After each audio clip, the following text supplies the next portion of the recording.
Be merciful to me, Yeshua. Be merciful to me as I lay under your wings. Be merciful to me when I cry unto you. Be merciful unto me because my soul is among these lions. Be merciful to me, for they entrap a snare and a sword to try to cast me out. Be merciful to me because my heart is filled with the love of Yeshua. Be merciful unto me, for I seek your love, your warmth, your kindness, your mercy. Be merciful unto me, because I need mercy. Yes. Be merciful unto me, for your grace is glorious. Be merciful unto me as I fix my heart on you to you, and as my heart cries out to the Lord. Be merciful unto me, because I need mercy. Yes. Amen.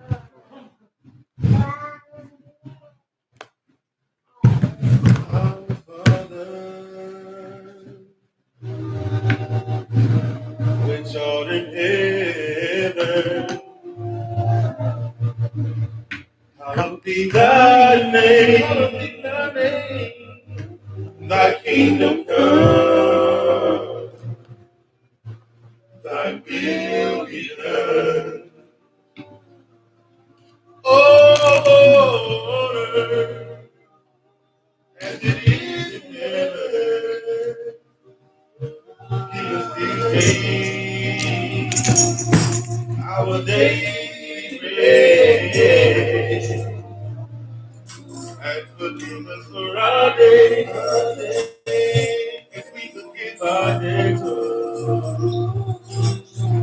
And lead us not into temptation, but deliver us from evil. Thou kingdom, power, and the glory forever. Amen.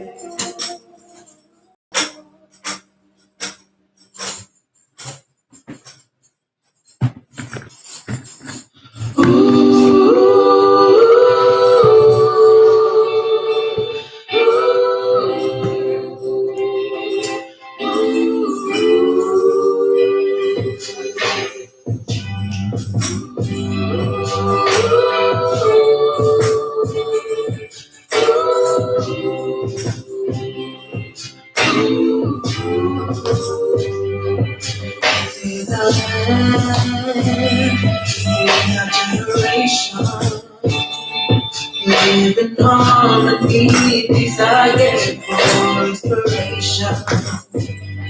We call out to thee, who made us to be. To deep in our hearts, for miles above, our love is free. Higher, higher, higher, higher, higher, higher, higher, higher, higher, higher. Follow your truth. This is all that we have left, so we can choose. Our entire freedom to give all praises to the Most High.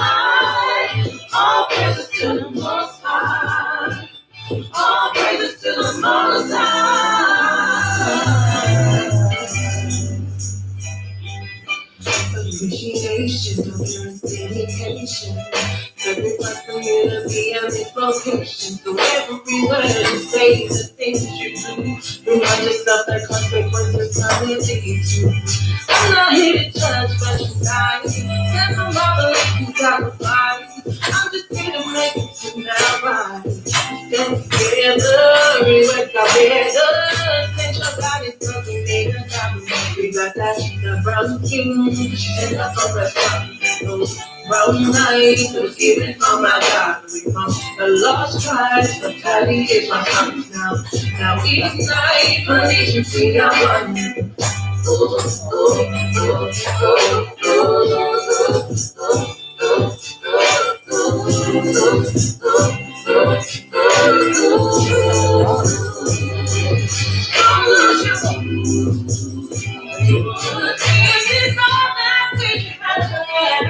So we can do our entire gift. All praises to the Most High. All praises to the Most High. All praises to the Most High.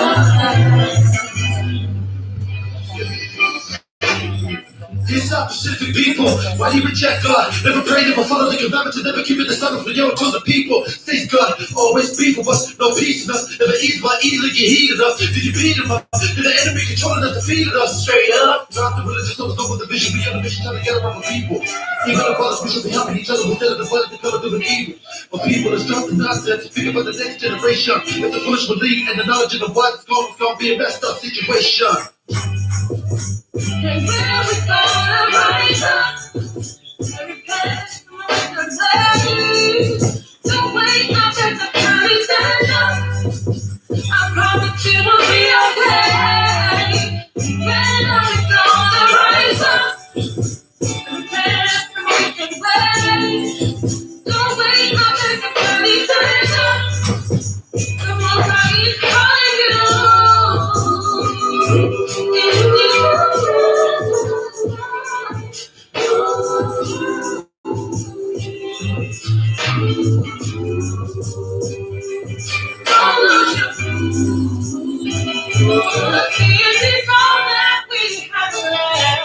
So we can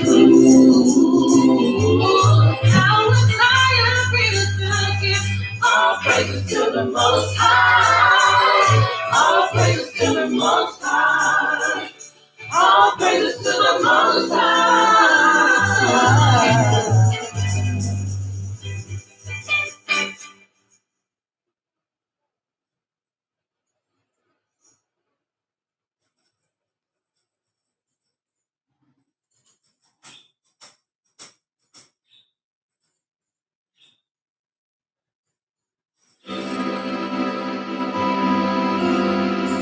Well, first of all, I want to say all praises be unto the Father and higher. In the name of His Son, Yeshua HaMashiach, you know.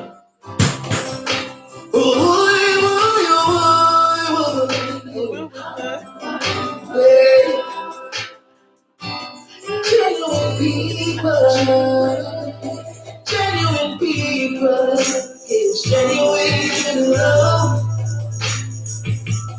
Genuine people, it's genuine love. They will never leave you down when you're down on your face. They will be right there to help you in your worst days. Genuine people, it's genuine love. Yeah. Shout out to all the people them who are your showing love. And I'm in the festive to your shine and you never let me out. Genuine just like the leather. That's why we call you brother. Keep it real, that's why some others that we should love one another. It's enough people change.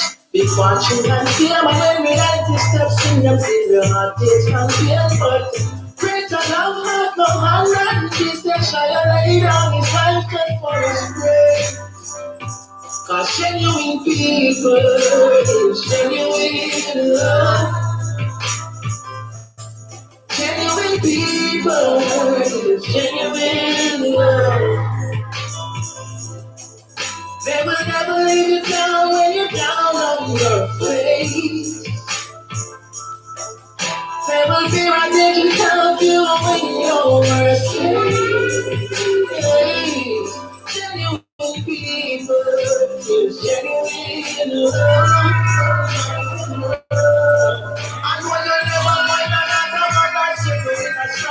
Man, you was some filthy blue. I never try. Them got your back in everything. Tell me the truth, the guy can care for you in everything. Them I know, she had like you, that's not. Tell you want to pass that, cause when you was funny, I know how that. One hour nothing but to love one another. Cause love working no like to his friend. That's why genuine people is genuine love. Genuine people is genuine love.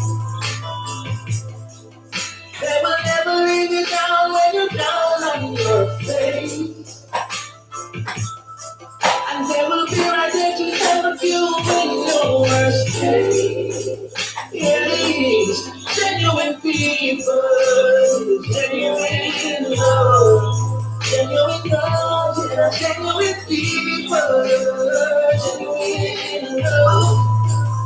Yeah. They will never leave you down when you're down on your face. And they will be right there to help you in your worst days. Genuine people. Yeah. Well, it's time to know to stop Lord the Almighty to the standard of man. When people seek out to fight, when they just want to separate themselves. Now become a stage of ignorance. God is a spirit. God is just a mind. God is a spirit. God is a spirit. Well, you need to understand. God is a spirit. God is just a mind. God is a spirit.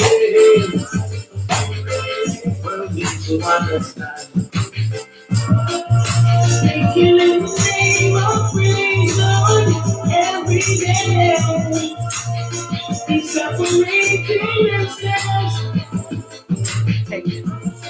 They keep feeling barriers from each other. In the end, it's just bloodshed. God is a spirit. God is a spirit. God is just a mind. God is a spirit. God is a spirit. Well, you need to understand. God is a spirit. God is a spirit. God is just a mind. God is a spirit. God is a spirit. Well, you need to understand. Chinese, So much Sepuka, Arabian, so much Shoto Kala, Mayan, so much Sekesupala, Hindu, so much Sekushna, Rastaman, so much Sehesia, Indian. so much Yahushua, separating myself every day. God is a spirit. God is a spirit. Man is just a man. God is a spirit. Well, you need to understand. God is a spirit. And a man is just a man. God is a spirit. Well, you need to understand. Because they changed the words, now it's time they messed up the world. Because they changed the doctrine, now it's can't be safe with living, and people don't know themselves. Oh, my friend, I was true, they found me so.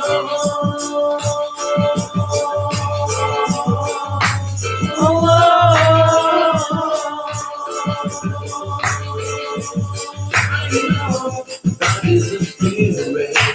God is a spirit. God is just a man. God is a spirit. Well, you need to understand.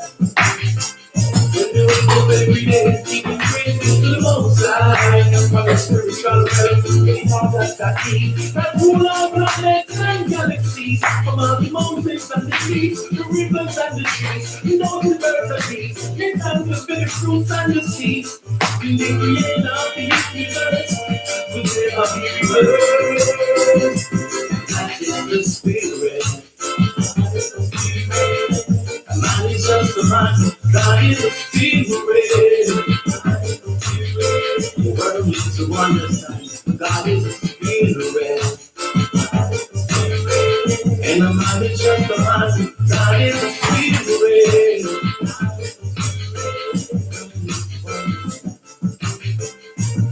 Thousands of years have slaughtered themselves in the name of religion and politics, in the name of culture, in the name of racism. When lions move together, horses move together, birds fly together. Only human beings can seem to get it together. Are we supposed to be the most intelligent creature? Well,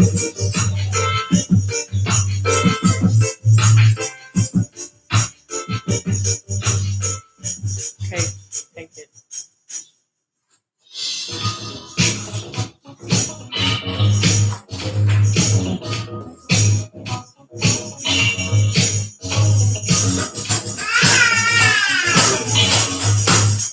Be okay.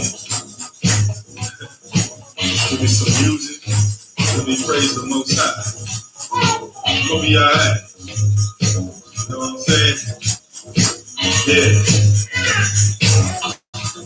when I find myself worrying, and it seems things are going out my way, I put my foot and start praising, praising, praising, praising, praising His holy name. Then things start to change all around me, all around me. Then I start to feel it was blessing me. Blessings start to fall when I praise the Most High, Most High. The blessings start to fall when I praise the Most High, Most High. Lift up the praises, till the Spirit's flow, come on me. Go right the Spirit. Praise His holy name. Things start to change all around me, all around me. Things start to change. You're blessing me. Blessings start to fall. When I praise the Most High, yes they do. Blessings start to fall. When I praise the Most High,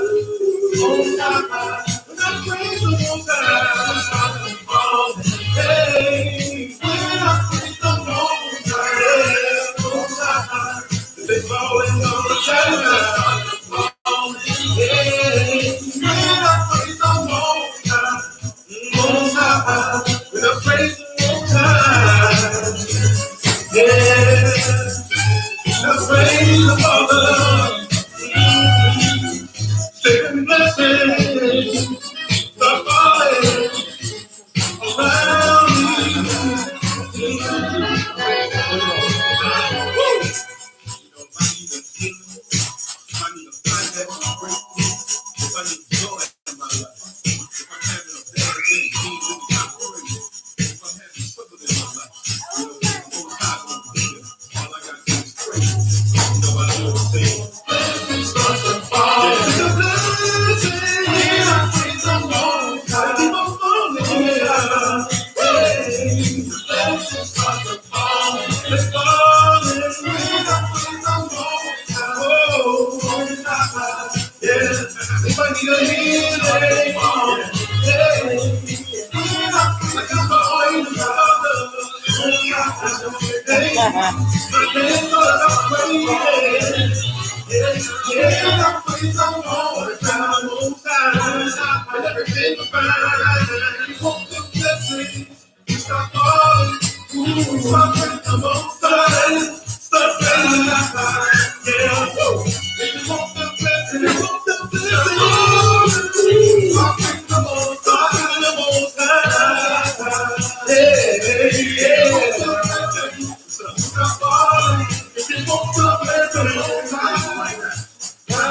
Let me say it again. Yeah.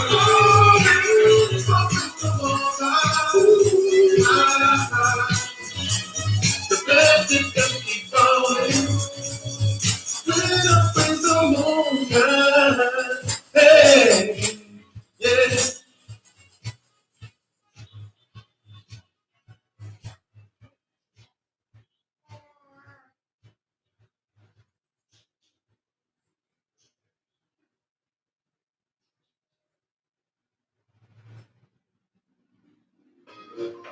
You know, Father, I've heard and read of the history what you did back in Egypt. I can read it all out here. Yeah. You say you're going to do it again. Bring Israel out. Babylon. I'll be there. Let me remind you what you did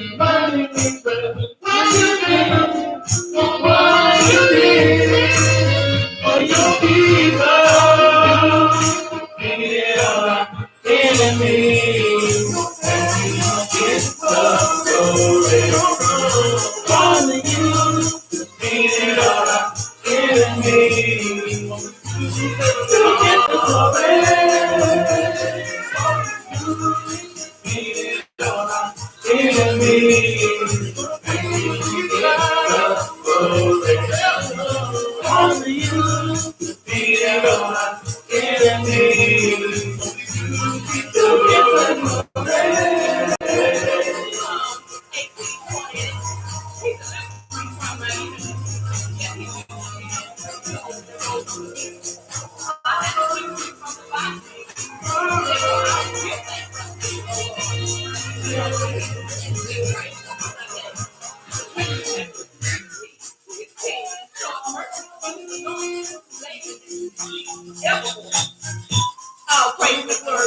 in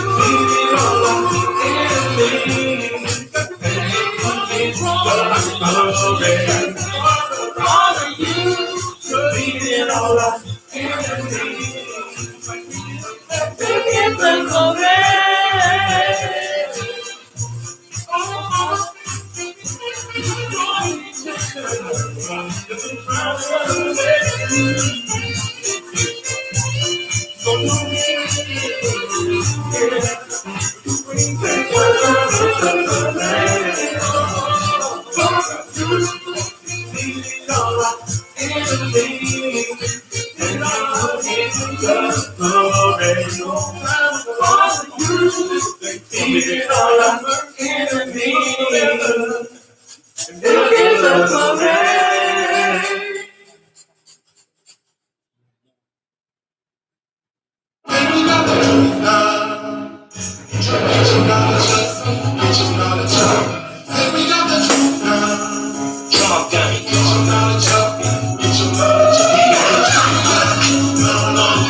For the lack of knowledge, they don't want to know the history. They rather fake college.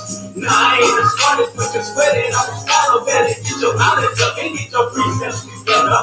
H-double-A-R-P, they controlling your weather. Left wing, right wing, birds of a feather. Democrat, Republican, they both working together. And they know you can tell them what you won't even consider. You don't in your way, but you don't give a fuck. You working like a skiller. You literally trying to do it for your work, not in the winter. We can keep it good, but you acting like you're only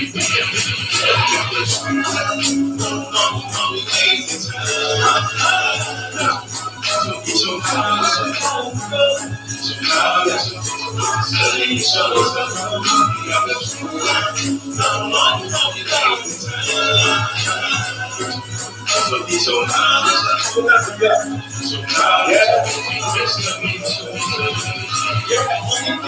in the nation that don't know. In the nation that really don't wanna know. You don't know from where you came, how you wanna where you go. It's not a mystery. Your history is in the Bible. You got distraction in the spirit. Who shuts for soul? Matthew 6 and 31 through 33. And let you know you can keep this kingdom first, keep this righteousness the best, and the rest shall be added. That's the only way it happens. See the way you got it now, the devil got you in his hand, and he about to carry you to hell in a handbasket. And when you back at it, makes nothing in a habit. Brothers teach you things and have your salvation looking trash.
Let the words of my mouth and the meditation of my heart be acceptable in thy sight, O Lord, my strength and my redeemer.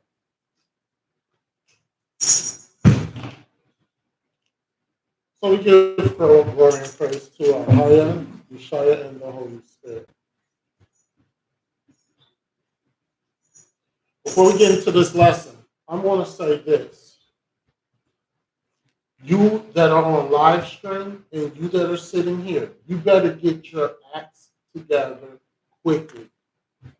We are in the end of days. We are in the end of days. There's going to come a time where we're not going to be here. Where we're not going to be able to live stream. We're not going to be here to be able to broadcast. There's going to come a time when that happens. And woe unto you who just can't get it right. Woe unto you. Now, I'm addressing everything generally, but there are a few people that I'm going to talk to specifically. We have to stop with this not using what Yeshaya has put in between our ears called a brain. We got to stop it.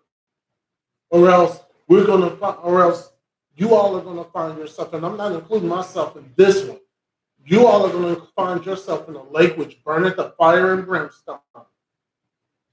Because I'm not going to include myself with this one.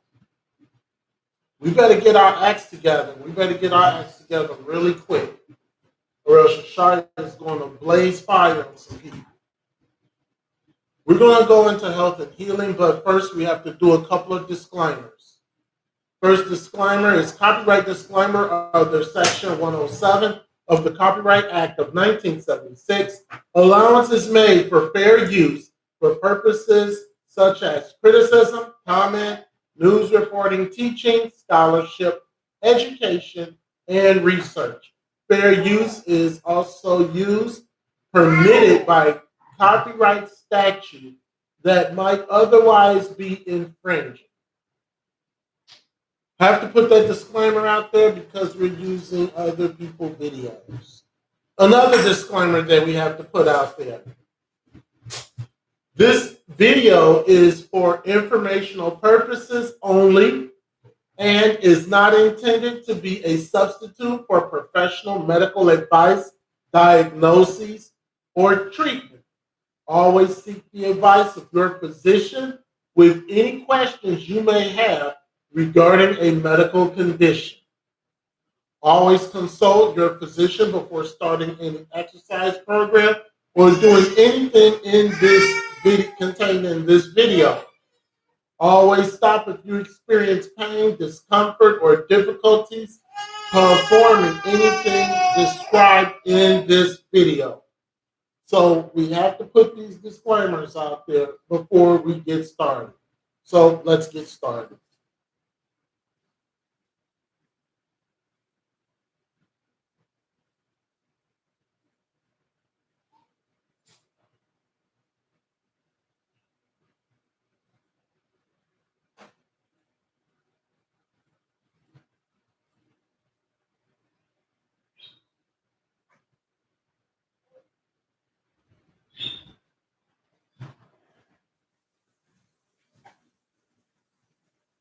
I am not a medical professional.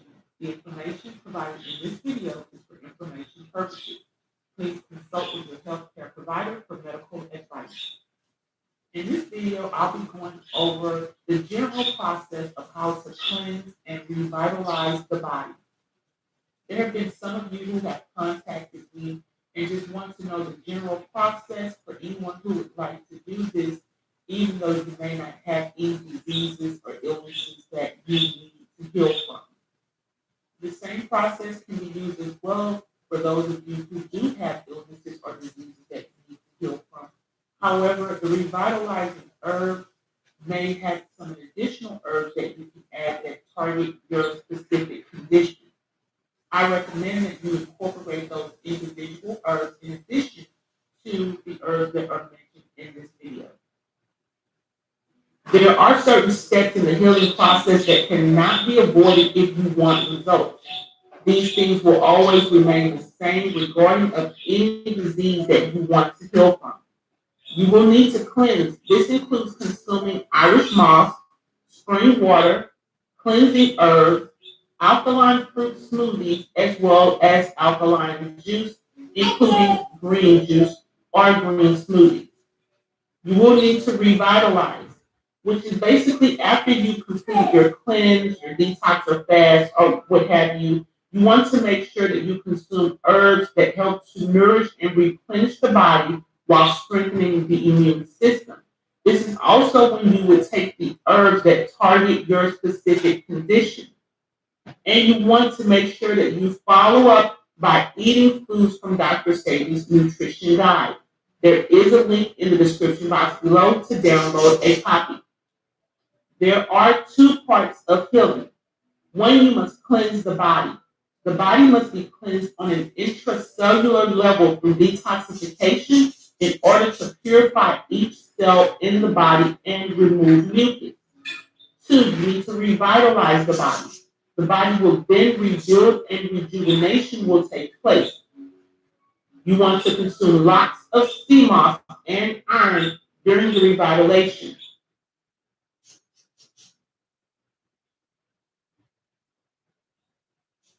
An intracellular cleansing.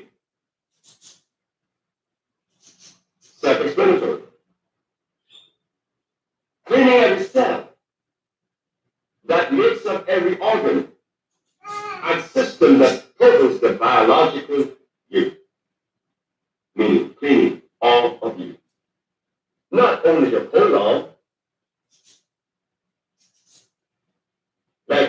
many have decided to do. To concentrate on the colon, no. We concentrate on the whole human body. Cleansing the human body is only but one part of the whole journey. The other is bringing back the energy that was lost by the presence of disease. That energy is supported by minerals, live minerals, phosphate of iron, phosphate of calcium, and phosphate of everything that we're going to use will have to be phosphate. Why? Because they alone are electrical. So as we recommend the intracellular cleansing, we know that the person in question, patient or client, has suffered the loss of energy by the presence of such disease. So, apart from part one, which is the cleansing, now we have to revitalize the system because it has been weakened. We can't select country and go and see it. Aloe vera, peppermint, echinacea. No. We have to go to Kalawala. We have to go to Contribu. We have to go to Cordosio Negro. I have to go to the one that I favor most of all, the Pavana. Now we are talking about electric herbs for an electric body. After we selected these plants, these electrical plants, we made these compounds.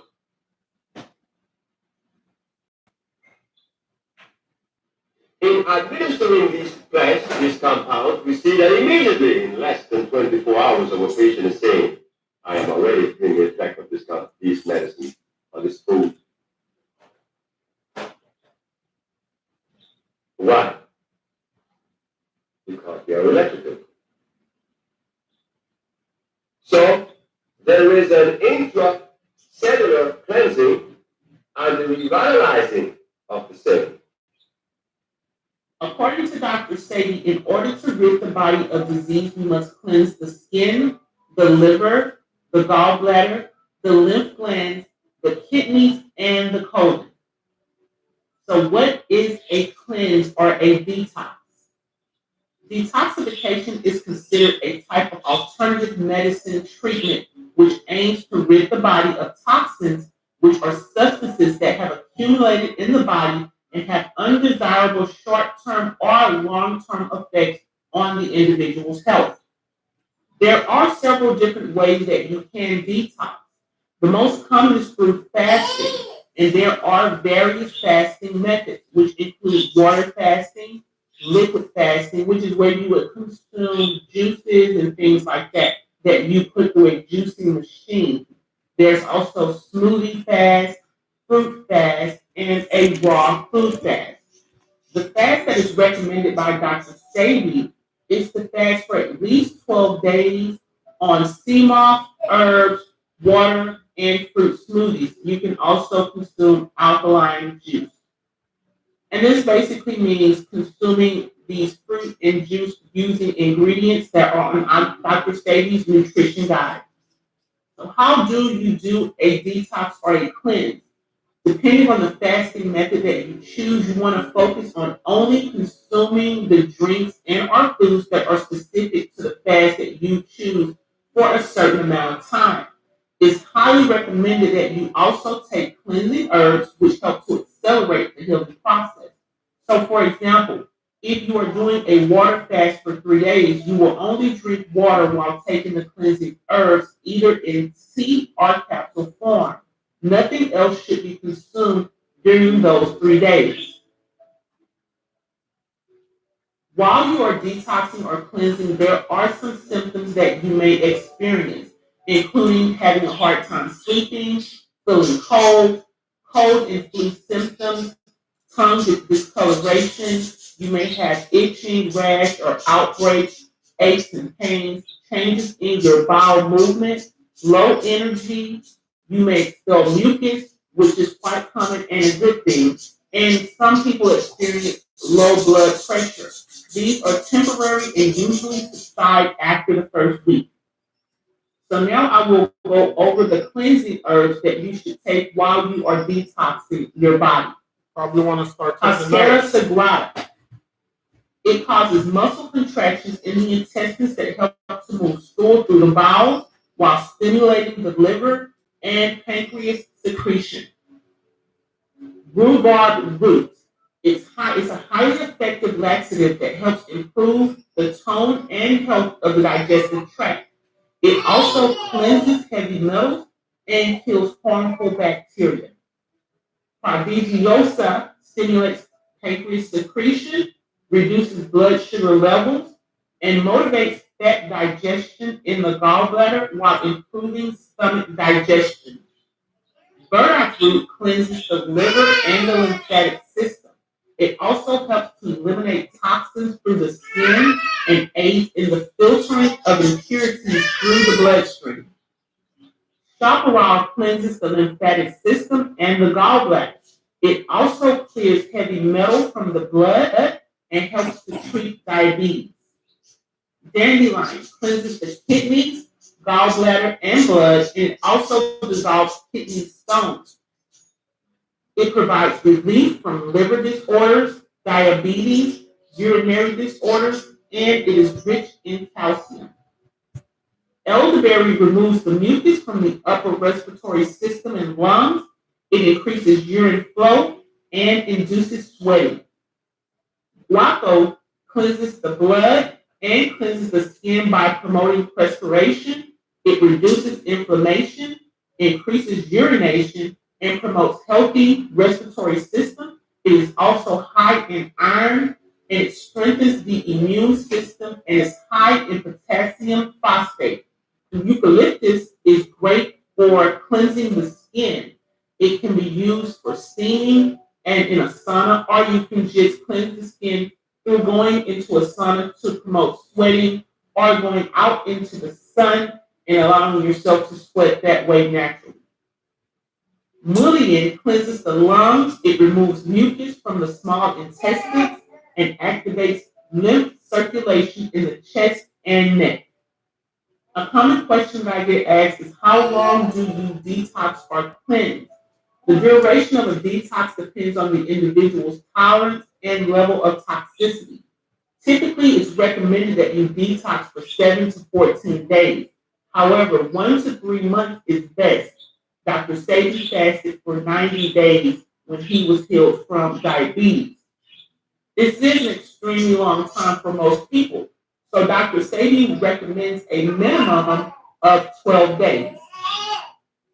If you have health issues that make it difficult to fast on water or juice, I recommend fasting on fruit and or raw veggies from Dr. Sebi's nutrition guide. You will still get results, but it may take a little longer. Just be patient. The healing process will still happen. Another question that I get is, how much of the cleansing herbs do I take? If you are taking herbs from a pre-purchased cleansing package, please follow the recommended dosage. If you are using your own individual cleansing herbs and they do not come with recommended dosages, I recommend that you research the recommended dosage for each herb, especially if you're going to be using them in capsule form. Typically, it's easier to make herbal teas with a ratio of 1 teaspoon to 8 ounces of water for each herb. You can also make a larger pitcher of the herbs using the same ratio. Next, I will go over the revitalizing herbs.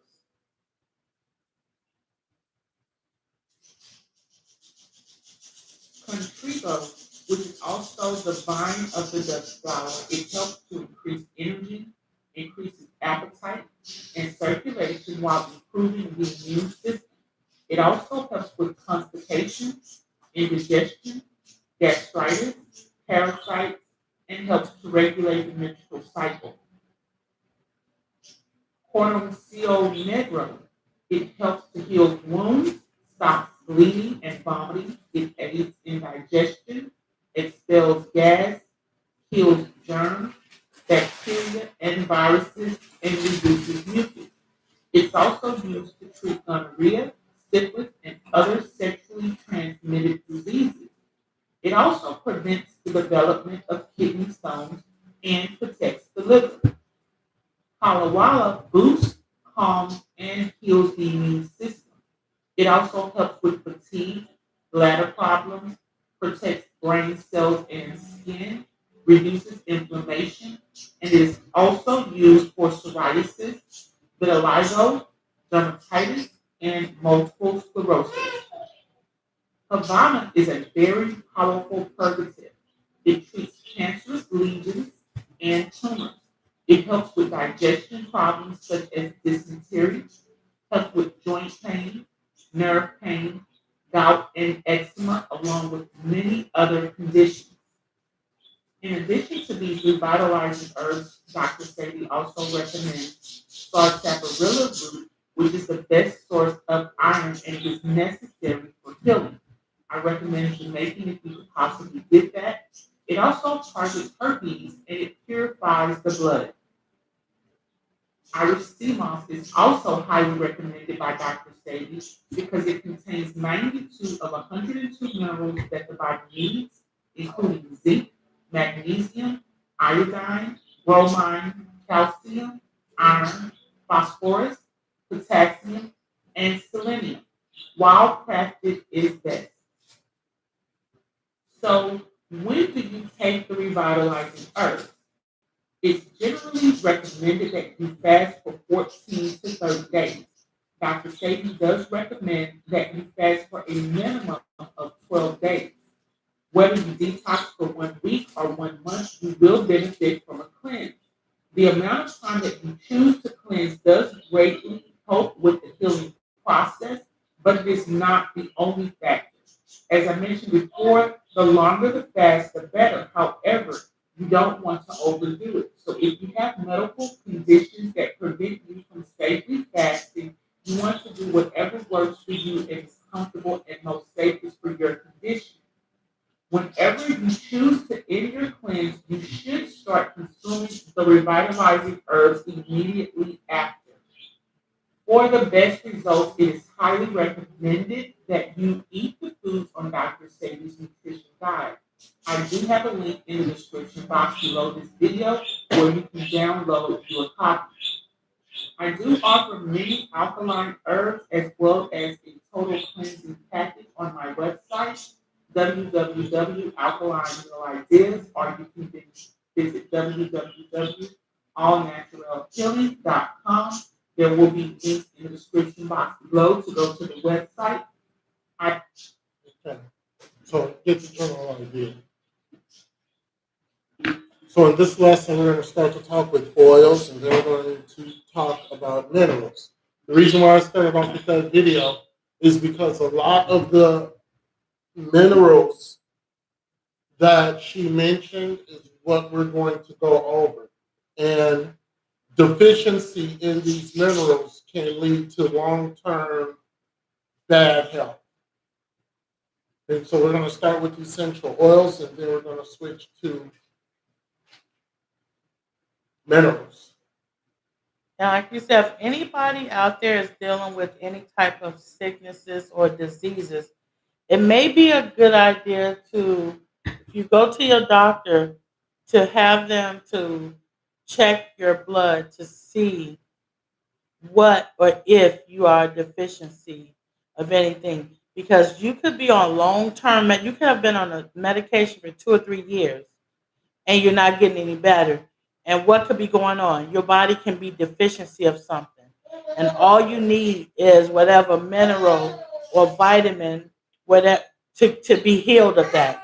Instead of taking, a prescription for 2 years and it's not working. Right.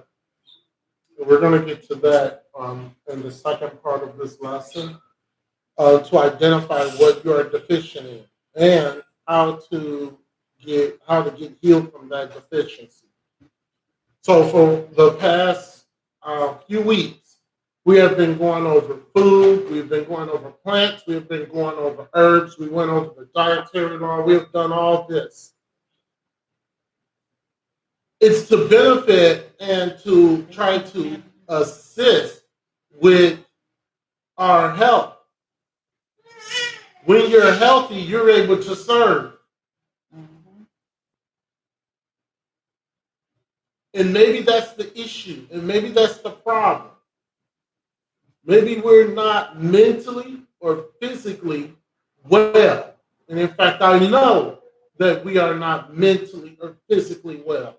So hopefully, these lessons are to get you mentally and physically well so you can serve the Shire the correct and proper way. Essential oils are another one of the many gifts that the Shire has given us.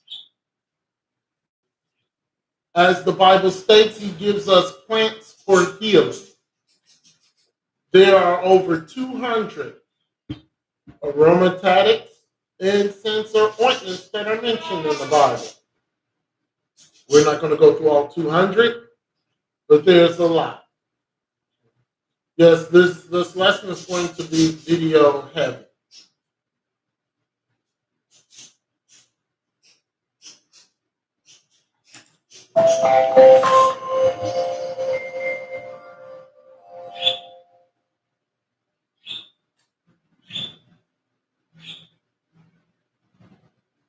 Using therapeutic grade essential oils on a daily basis can keep the body healthy, prevent disease, and even reverse damage. Research has shown that the number one cause for depression is the loss of oxygen around the pineal and the pituitary glands. They've also discovered that with careful application of essential oils to the soles of the feet, it enables the oil to reach every cell in the body within 20 minutes. This might be why people in biblical times lived so long. Now, the principal essential oils contain various constituents, including these three compounds: phenylpropanoids, sesquiterpenes, and monoterpenes. These three constituents are unique to essential oils and produced naturally by the plant with the intelligence and the capacity to do the following.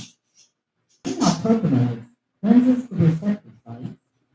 Sesquiterpenes erase the incorrect information in the DNA and cellular memory.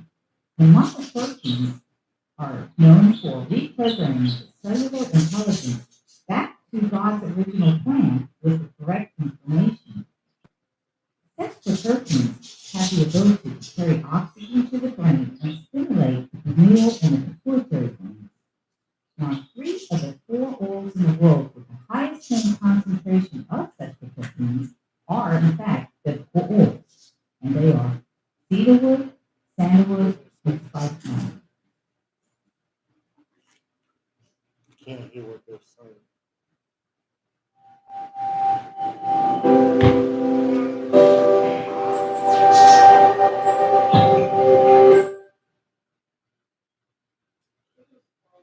So there's 3 types of essential oils. One essential oils goes right to your DNA. There's one essential oil that goes to your brain, and the third essential oil goes through the bloodstream of the body. Did she give the name of them? Because I totally missed she that. didn't give the name of it. What was she? Oh, She just said the different types of oils.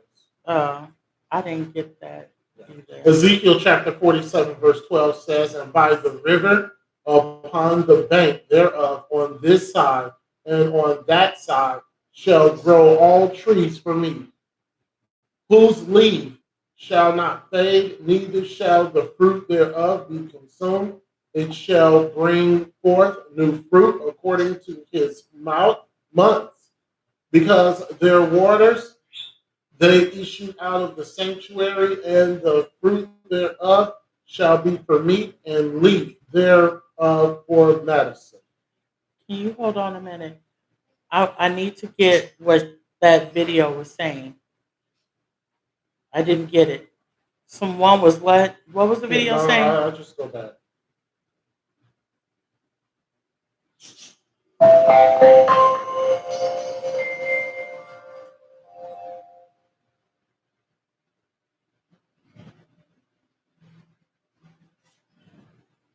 Using therapeutic grade essential oils on a daily basis can keep the body healthy,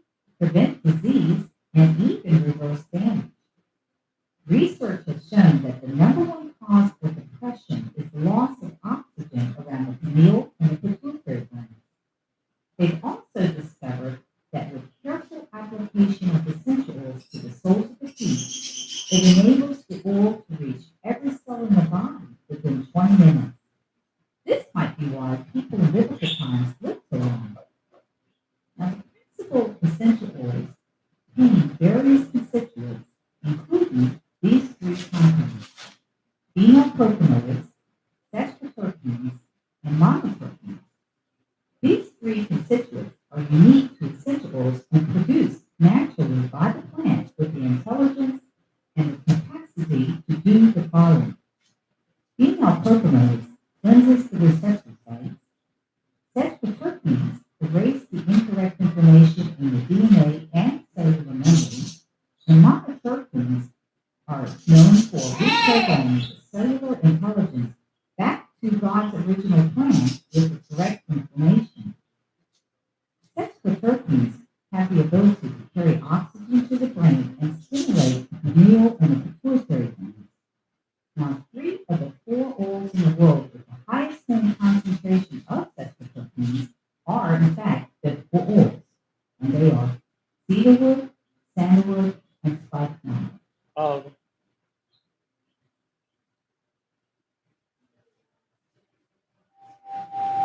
And you put these all on your feet. That's how you do Yeah, it. put them in your feet. Put them on your feet. Yes. Essential oils are oils from a plant. And the oils have been extracted from the plant and distilled, and it's at a high concentrate form. The oils in the plant act as protectors or attractors for the plant. That's what the oils are used for in the plant itself. They protect the plant against things that can kill it, such as disease, but it attracts the plant to bugs that are pollinators, i.e. bees. That's how the plant becomes strong and healthy. And we use those oils and extract those oils so that it can benefit our health. Pure essential oils are oils that have not been touched by a chemical process. So if you purchase pure essential oils, you have to make sure that there's no chemical process involved in extracting the oil from the plant itself. There are a few, but I can't say who they are, that actually do pure extracting from the plant. You have to do the research, because there are companies that say they're essential oils and they're not essential oils. They put 1 or 2% of the oil, and then 80 to 90% is olive oil. And that's totally wrong. So you have to do your research on those companies that claim that they are essential oils when in fact they're not. Essential oils have been the foundation of healing for thousands of years. For thousands of years. So how do essential oils work?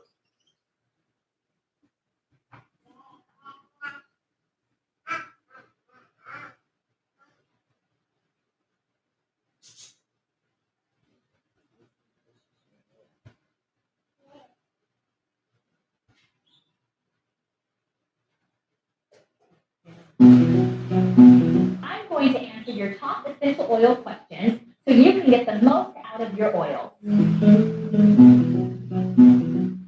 Hey guys, I'm Rita from Plant Therapy. This is the third video in this series, and today I'm going to talk about how essential oils work on a cellular level. In the previous video, I went over the importance of high-quality essential oils. To see more videos from this series, you can check out our Top 15 Essential Oil Questions playlist or visit our YouTube channel. So how do essential oils work on the cellular level? Well, whether you apply them topically or inhale them, all essential oils get into your bloodstream eventually. but the cellular effect starts in the olfactory epithelium. The olfactory epithelium, which is a small patch of tissue inside each nostril, is what detects an aroma. Each olfactory epithelium contains an average of 40 million sensory neurons.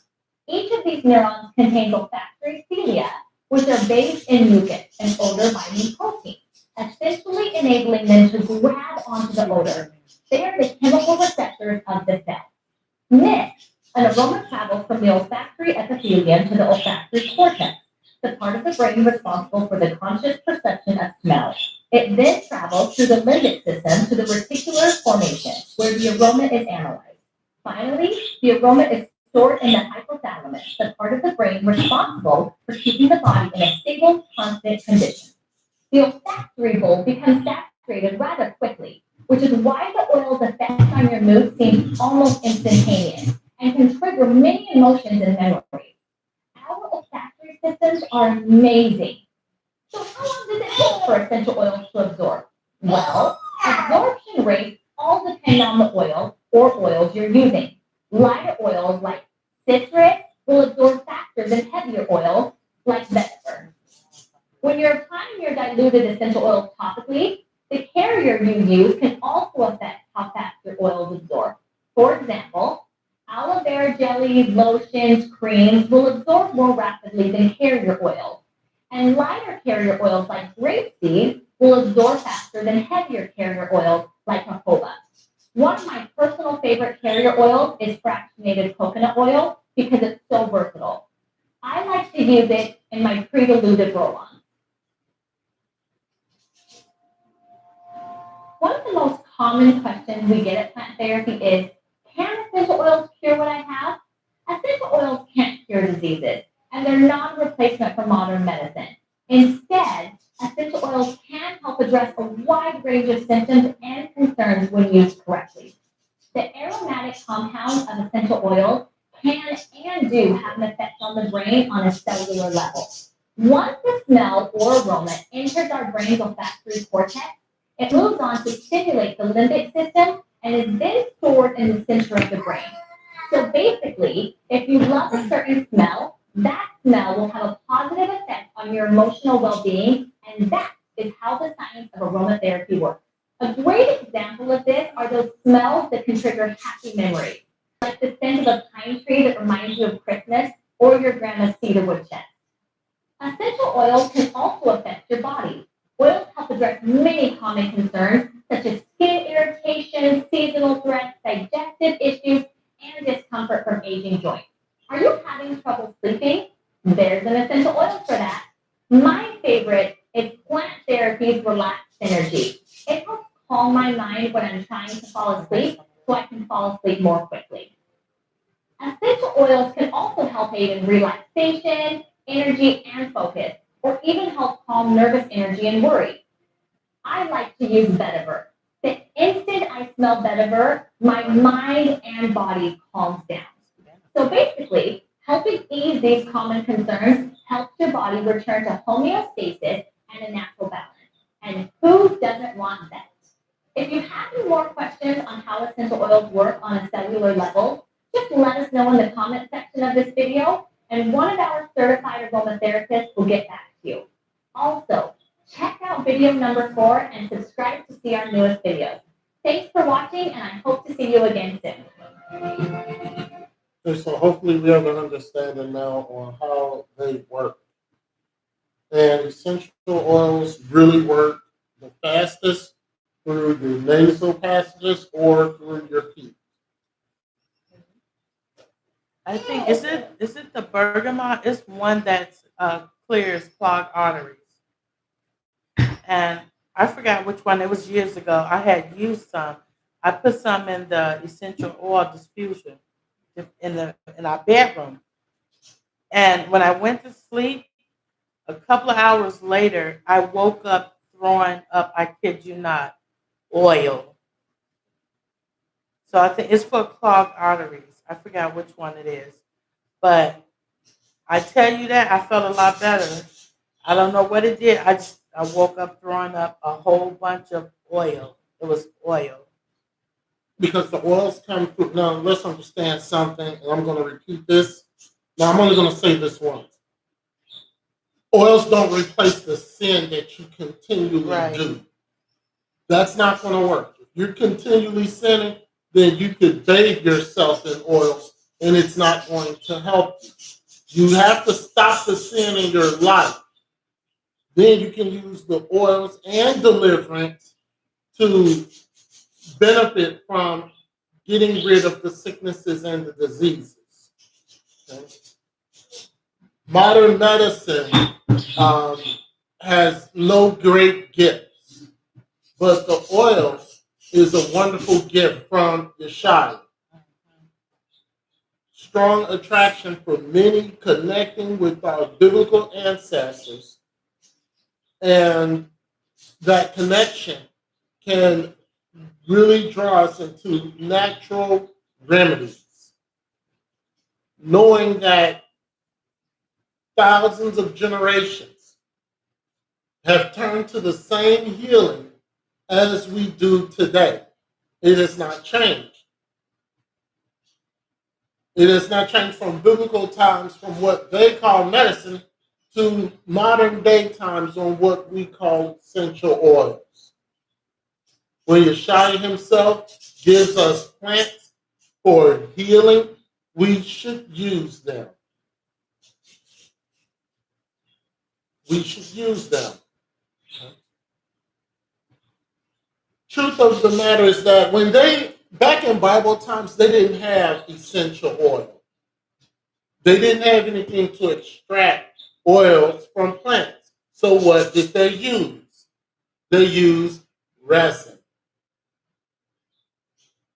That's what they used in biblical times.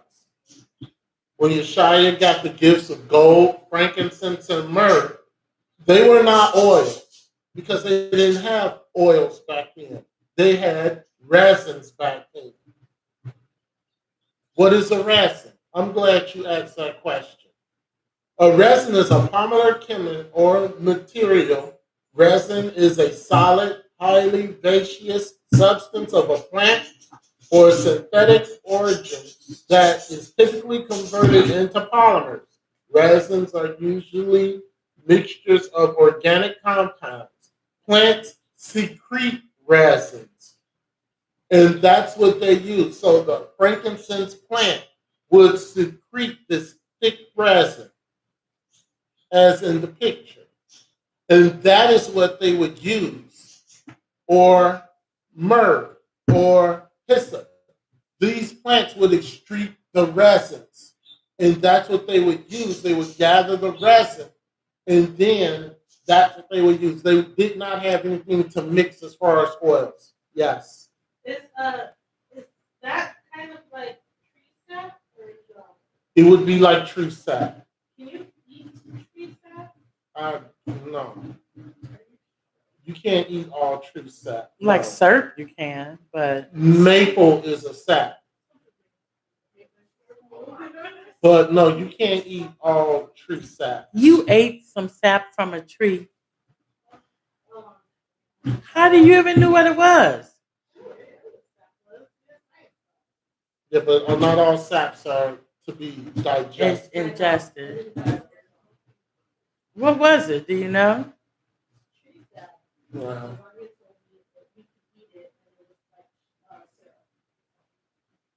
Okay. So the Really? essential oils of the Bible that we use today are highly advanced distillation techniques that weren't invented in the Bible times. Essential oils of the Bible are a component of botanical matter, evident with a simple walk through a fragrant garden.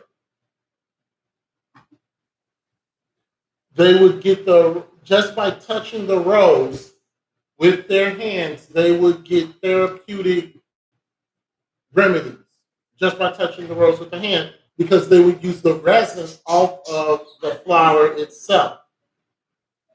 So there's little question why or how the ancients in the Bible would have noticed and utilized this.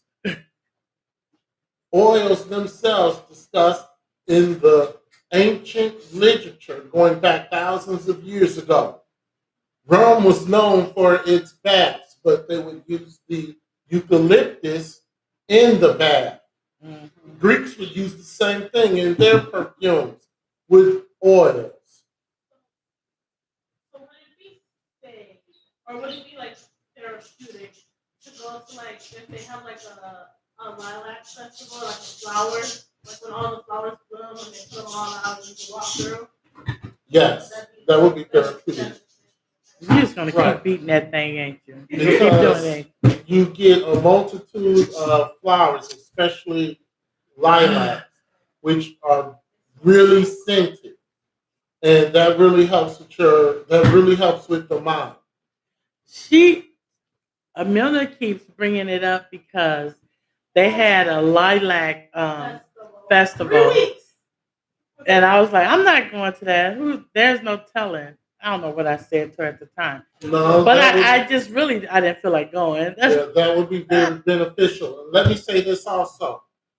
Dealing with oils and dealing with herbs and dealing with minerals, you cannot be lazy. You cannot be. You cannot be lazy. You can't just do it for 2 days and expect benefits to happen. No. It takes a while for it to happen.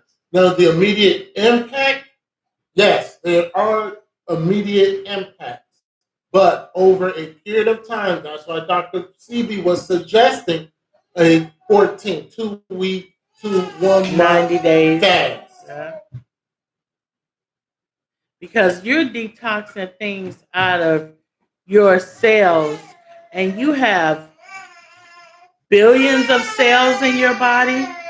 So it takes time. It you know what I'm saying? It takes time to clean those cells, and then because we were taking we was doing a cell cleansing because these herbs and these essential oils that we're teaching on, we actually have those, and we use a lot of them. And we were doing I started doing a cells cleanse, and like some of those symptoms that the lady was talking about, I experienced them.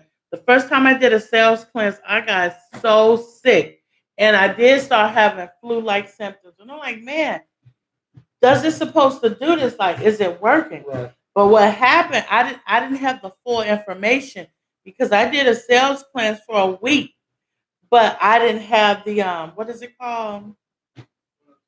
Yeah, I didn't have the minerals to replenish it, to put it back in.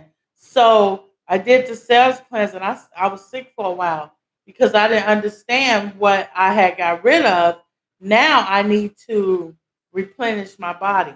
Well, the thing is that with that, you will get sick.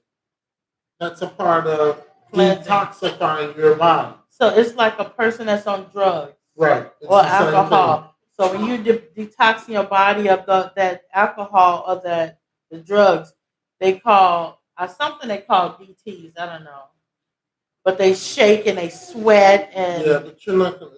That's a drug. I was just giving a more example because people may be more familiar with that. So what you do is you continue. You don't stop. You continue. And that would be a very good idea. Yeah, to get rid of these toxins. We've been using essential oil ever since 2013, I believe. Yeah. So Yeshaya gave us these plants. And because he gave us the plants, he gave us the essential oils from healing for his own medicine. So we're going to take a look at some essential oils, how they're used, what they're used for, how to use them. Now, it's important to point out that essential oils are extremely concentrated, depending on the company that you get it from. You got to do your research. Mm-hmm. Some companies are not good. Truthful, yeah. They're not truthful. Yeah. I know of 2 companies that when I was doing this lesson that did the research on, and they have 100% essential oils. Other companies, not so much. One drop contains 40 million trillion molecules. Let me repeat. One drop of concentrated essential oil contains 40 million trillion molecules. Now, in our body, we have only 1 trillion molecules in our body. So that one drop of pure essential oil, one drop can cover our entire cell body with over 40,000 times over.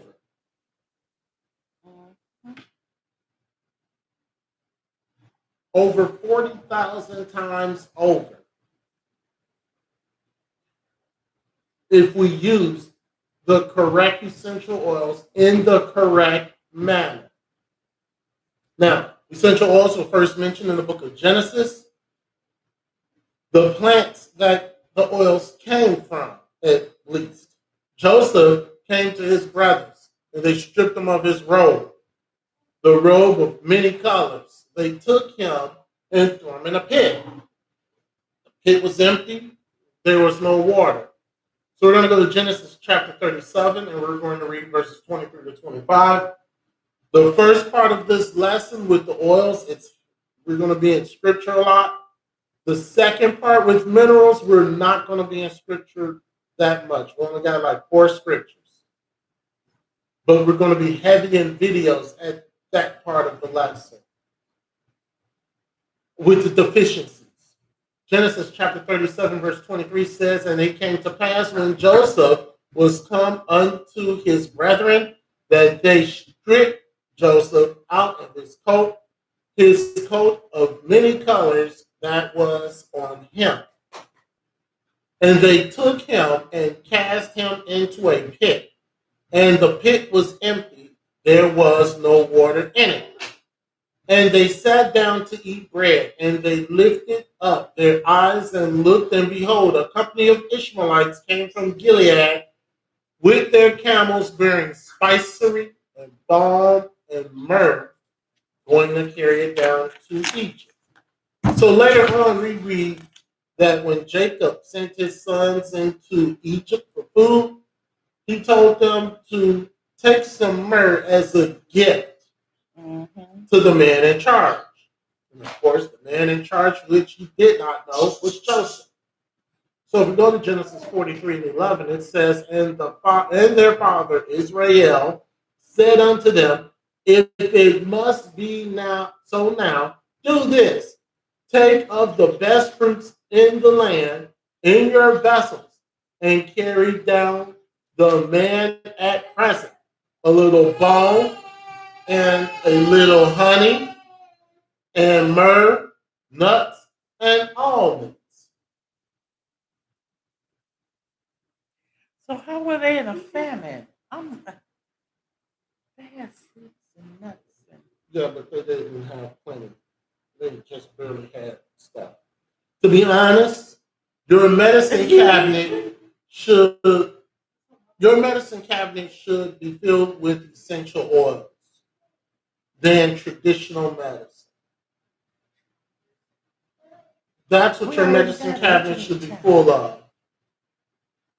Now, I'm not saying that you just disregard traditional modern medicine. I'm not saying that. What I am saying, though, is that you should have more, on my opinion, you should have more of the essential oils versus your traditional medicine. So let's take a look at the first oil, sandalwood or aloe.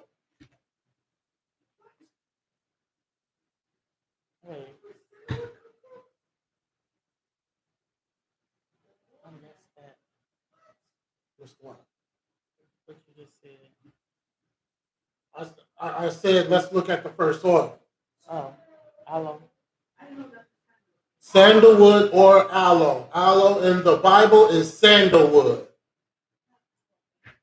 I thought it was aloe vera when they said aloe in the Bible. No, it's not aloe vera. It's aloe. And when the Bible, when it mentions aloe, it's talking sandalwood. If you do a search in the Bible for sandalwood, you're not going to find it because it's not in there. Aloe is sandalwood. So when the Bible refers to aloe, it's the aroma extract of a tree's heartwood, which is used for healing and it's used for embalming. That's what aloe is used for. Or that's what sandalwood is used for, was used for. In the scripture, sandalwood is referred to as aloe, and it is called one of the oils of joy, or the oil of gladness. Along with frankincense, myrrh, and cedar wood. So when you purchase something that says the oil of gladness, it's not just a separate oil. It's a combination of frankincense, myrrh, cedar wood, or sandalwood. Now, Nicodemus, and Joseph are of Arimathea. They bought aloes and myrrh to bury Yeshua, and the market value for those oils was $200,000. Because it's kind of expensive. It's amazing that so many essential oils in the Bible, have anti-tumor properties. The oils that we're going to speak to today, all of them have anti-tumor properties. But we put so many things in our body that causes tumors. We have to be careful. On a side note, nuts are often mentioned in the Bible. And recent study shows that 2 ounces of tree nut, if you eat 2 ounces of nuts a week, and I don't mean chocolate covered, I don't mean salted. 2 ounces of nuts can reduce colon cancer. It can help your body reduce and fight against colon cancer. We're going to go to John 19:39.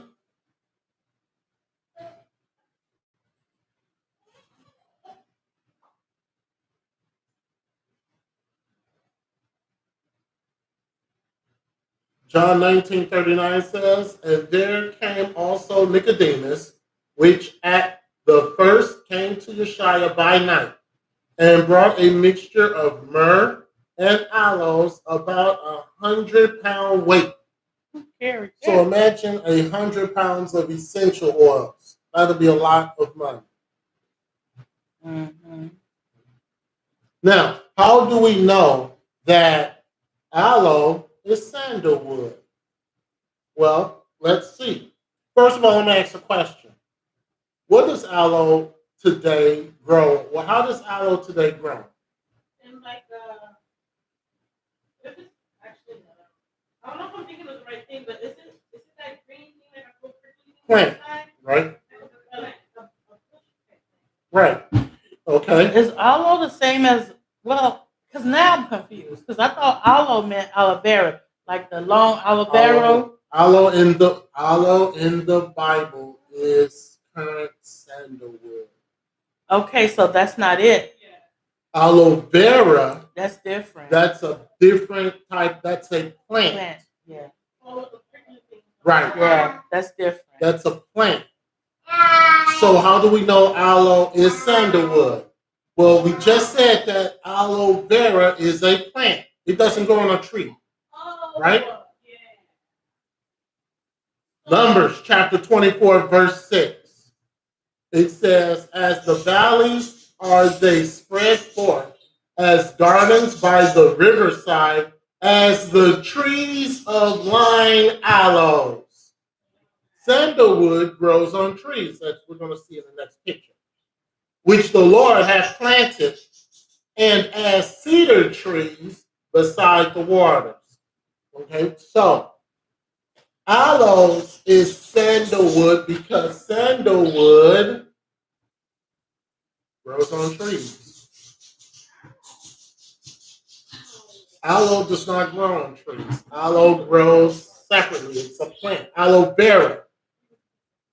Aloe grows on trees. Aloe vera grows as a plant. Aloe, yes, aloe or sandalwood grows on trees. This is sandalwood or aloe. Aloe vera plants are plants. Yeah, that's the difference. So the medicinal properties of sandalwood: anti-tumor, antibacterial, antiviral, and it's an immune stimulant.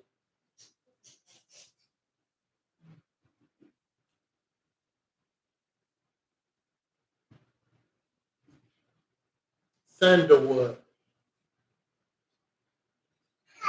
Now, what can sandalwood be used for?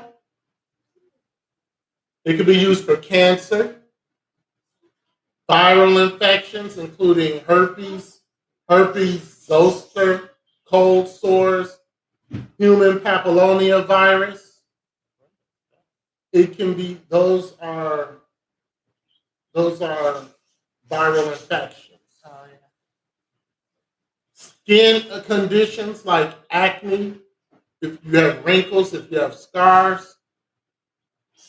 For women, it can assist with their reproductive system. So that right there is that's another picture of it. Sandalwood. We've seen those. I don't know if you've seen them in New York. They don't grow them in New York. We've seen those. I don't know. Maybe. I don't know. Around the school, it used to be some really unusual plants, and when I used to walk around the school, I used to look at them. Yeah. No, that's All right. So how to use sandalwood? You diffuse up to 1 hour 3 times a day or directly inhale from a bottle. You can also take sandalwood as a dietary supplement. If used topically, 2 to 4 drops. And all oils are not made to ingest. Right. So you have to make sure you must read and get an understanding. Even though these are essential oils and they're natural, if you don't use them right, you will get hurt. Yeah, You get a lot sick. of doing this. There's oils that are good for. There are oils that are good for you can ingest, but you'll be advised on not ingesting certain oils. One oil that we already know that you can't ingest is tea tree. Under no circumstances can you ingest tea tree. Okay, but there are certain oils that you can use topically and you can ingest. The next oil that we're going to talk about is cassia. Now, this one is similar to cinnamon.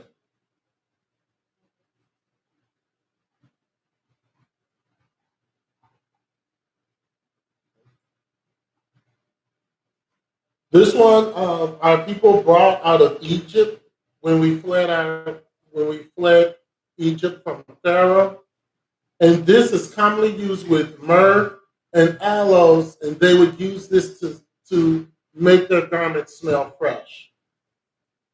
In the wash. I don't know if it's in the wash or not. Yeah, some people you can fabric softener. Yeah, I did that. I forgot what essential oil I used, but we had made some fabric softener with some essential oil. Mm-hmm. So you can do that. So it's used more than just making the garment smell fresh, as we're going to see in a moment. We're going to go to Psalms chapter 45, verse 8, and it says, "All thy garments smell of myrrh and aloes and cassia, out of the ivory placed palaces, whereby they have made thee glad." So just like cinnamon cassia is rich in formaldehyde. Formaldehyde is from the bark of the cassia tree, from the bark itself. Just like cinnamon is from the bark, and it contains formaldehyde. That's how, and they both contain formaldehyde, cinnamon and cassia. So if you can't find cassia, cinnamon essential oil would be almost the same substitute. Benefits of cassia oil: it treats psychological problems. It checks with diabetes.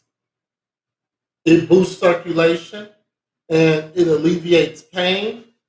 Its benefits to the female reproductive system. It relieves digestion and respiratory disorders, and it has a benefit to the hair and skin. It also has anti-inflammatory, antifungal, antibacterial, antiviral, and it is an anticoagulant, meaning it helps with blood flow.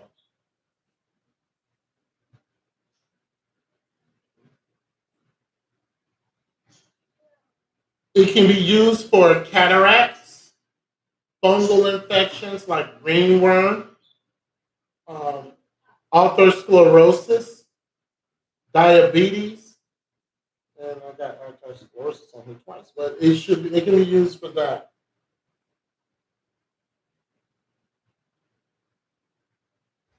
So what you want to use is diffuse it 1 hour a day, 3 times a day, or directly inhale. You can dilute 1 drop of cassia with 4 drops of carrier oil. So a carrier oil is needed, more likely coconut oil or olive oil. Those really are the 2 best carriers to use. Coconut or olive. Test it in the smallest part of the skin to make sure that you don't break out. All right, our next oil is cedar wood.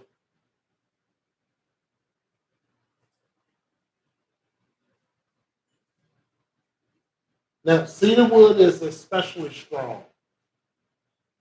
The temple, the temple that Solomon built for Yeshua was built with cedar wood.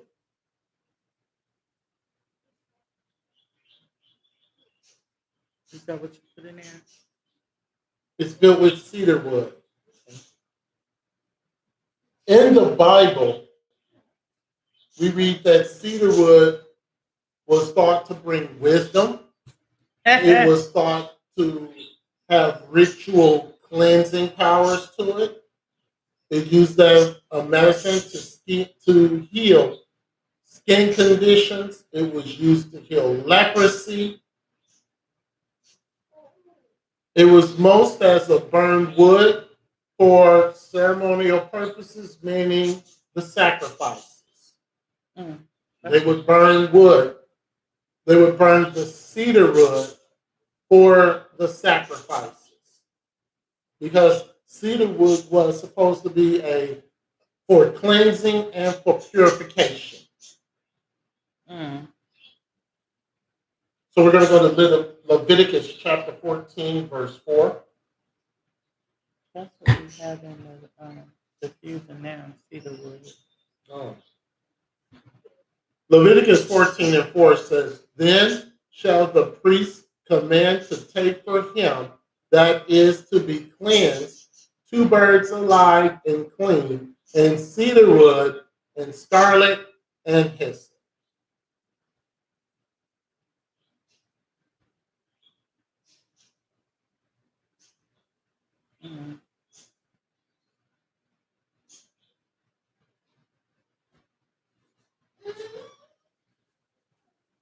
Psalms chapter 92, verse 12.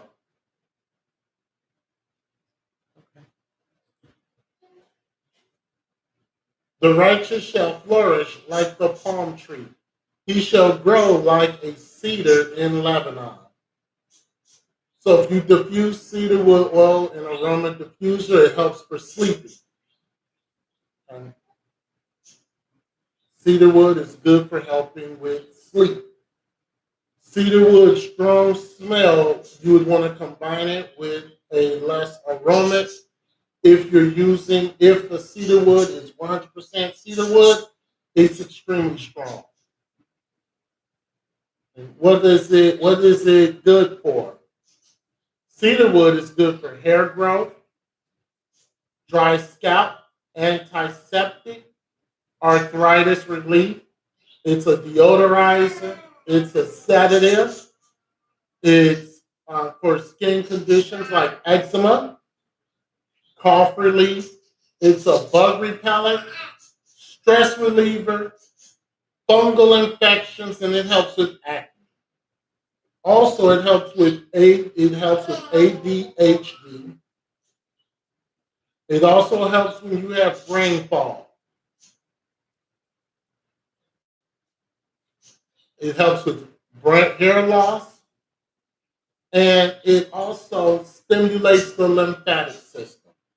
You know, one thing when they was talking about essential oils is that it's the only thing that can actually, like if you anoint your head, the essential oil can actually get through your like your skull into your scalp into your brain.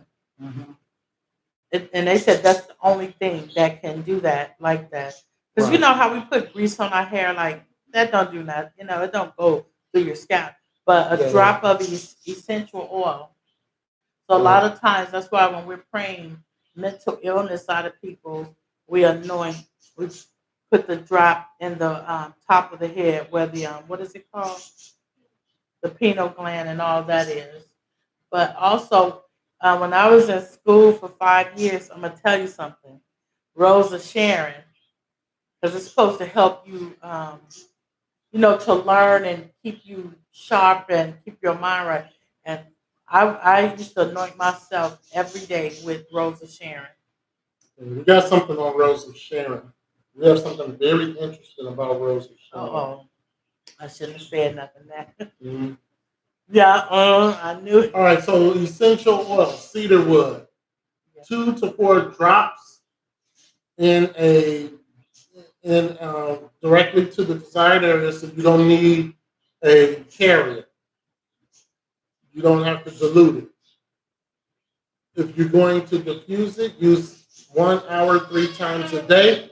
And cedar wood, you can take it as a dietary supplement. Next one is cypress oil.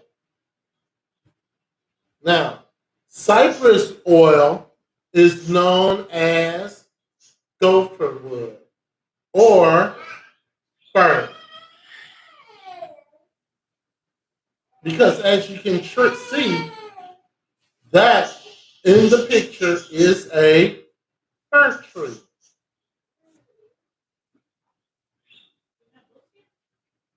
So, cypress is celebrated in the Bible as a symbol of strength. So that's why when Noah was commanded to build the ark, he used gopher wood, which is cypress or fir, because it represents strength. Now, this Bible oil is extracted from the cypress tree, which has wood so strong. And with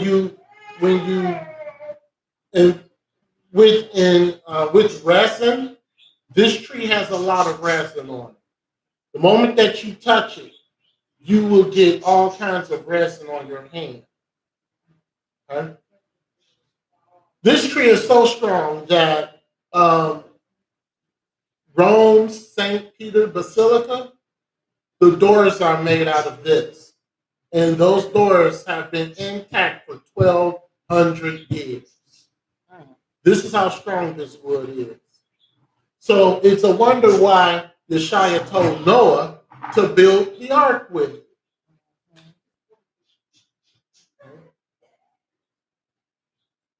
Wait, what? Gopher wood or cypress is mentioned in the Bible as building materials, fragrance, weapon material, healing, and also cypress is a symbol of prosperity.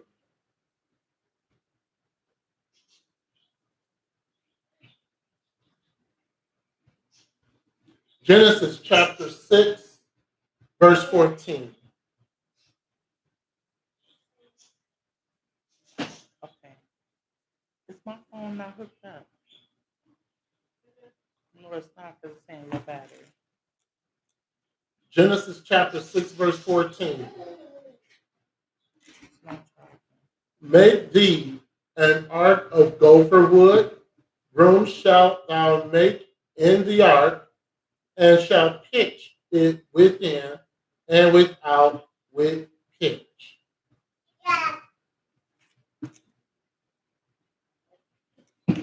Huh? Hosea chapter 14, verse 8.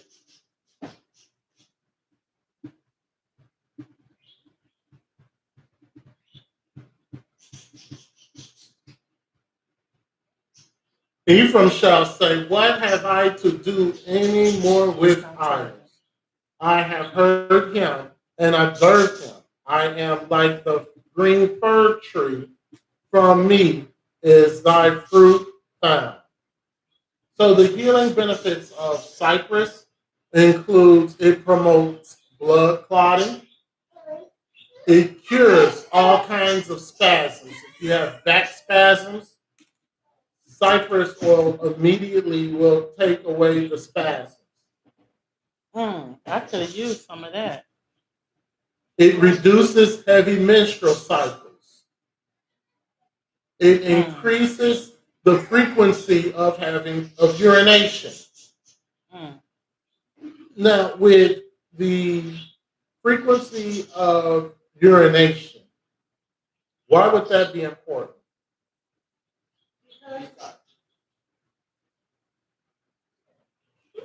If you urinate a lot, you lose your what is it you use? Like you lose like. Urinating is a type of detox. It's detox, right? But not only that, if you urinate a lot, you lose your electrolytes and things like that. But that's not what this oil does. No, I thought you said it stops frequent. It increases the frequency of urination. Oh, okay. It increases it. So it helps detox the body. It also helps with liver health, and it's great for internal and external wounds. It's anti-infections. It's antioxidant. It improves respiratory problems.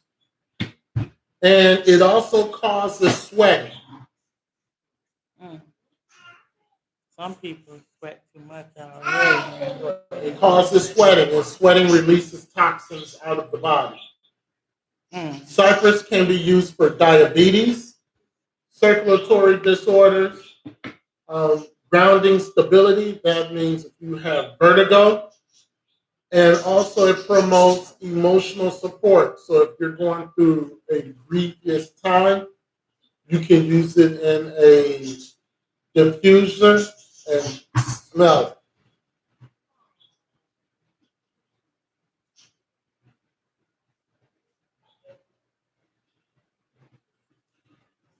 All right, diffuse up to 1 hour, 3 times a day, or directly inhale. You don't have to dilute it. You can just place it on the skin. And cypress is another oil that you can take as a dietary supplement. You just got to make sure the bottle says it too. Because it may be mixed with something else. Well, if it's mixed with something, you just got duped. Because these oils should not be mixed with anything. It should be 100% essential. So if you buy oils and they're mixed with something outside of the mixture that I said earlier, with the oil of gladness, and with the oil of gladness, it can only have those 3 oils that we talked about. Can somebody tell me what those 3 oils are? Frankincense, Yes. Yes. cedarwood. Yes. If it's anything outside of that, then it's not oil of gladness. You got oil of duty. Yes.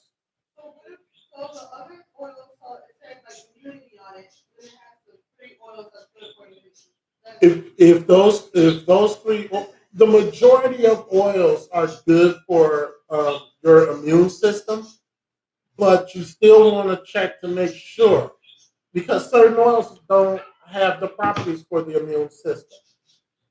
So you want to make sure that if it does say immune system oil, number one, check out the company. Number two, make sure that the oils are good for the immune system. And when you check out the company, read the comments of the customers as well, the reviews, because people have tried it out and they will tell you before you make your decision. Right. You can do that. Okay. The next oil, balsam fir. Wait, let me say this, because I remember that we had some cedar wood. Now, I had pure cedar wood before, right? But the company I usually use, they didn't have any, so I used somebody else. And no, it was a cinnamon, and it smelled like a sneeze. It was really bad, and I knew. Everybody was like, "No, that ain't cinnamon. No, it was bad.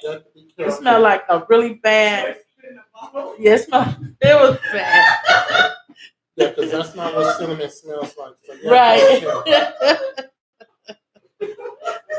Balsam fir. Balsam fir is used in the Bible times to make musical instruments.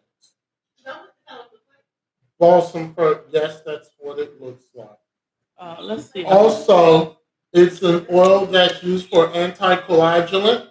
It's used for healing elements, such as if you have a sore throat or sinus infection. This oil is also used for urinary tract infections, and it's used for arthritis. So we're going to go to 2 Samuel chapter 6, verse 5. Before we go there, a man says, Shalom Shepherd, besides online, is there any store that you can buy these oils in local areas? We have to check your local area. Yeah, we don't know. I have no idea. A lot of our stuff that we do have to order. Right. And it's better because I used to get oils from Walmart. Those are not real. Do not buy essential oils from Walmart. No, they're not. That's not real. No, that's why we do our research and then we order them. Right. So I would say no to Walmart, no to your local grocery stores also. That's not real. Yeah. Okay, that's probably a drop of essential oil, and the rest of it is carrier based. Or it's just plain oil. It's not even carrier based oil. It's canola oil. 2 Samuel chapter 6 verse 5 says that David and all the house of Israel played before the Lord on all manner of instruments made of fir wood, even on harps and on psalteries and on timbrels and on cornets and on cymbals. Fir, right. Okay. What else is balsam fir good for?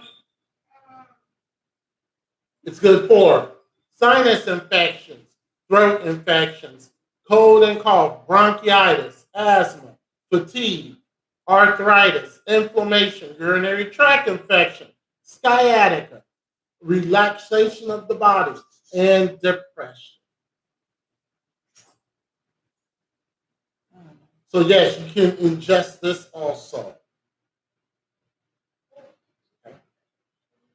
I'm gonna give them something. All right, myrtle is our next oil.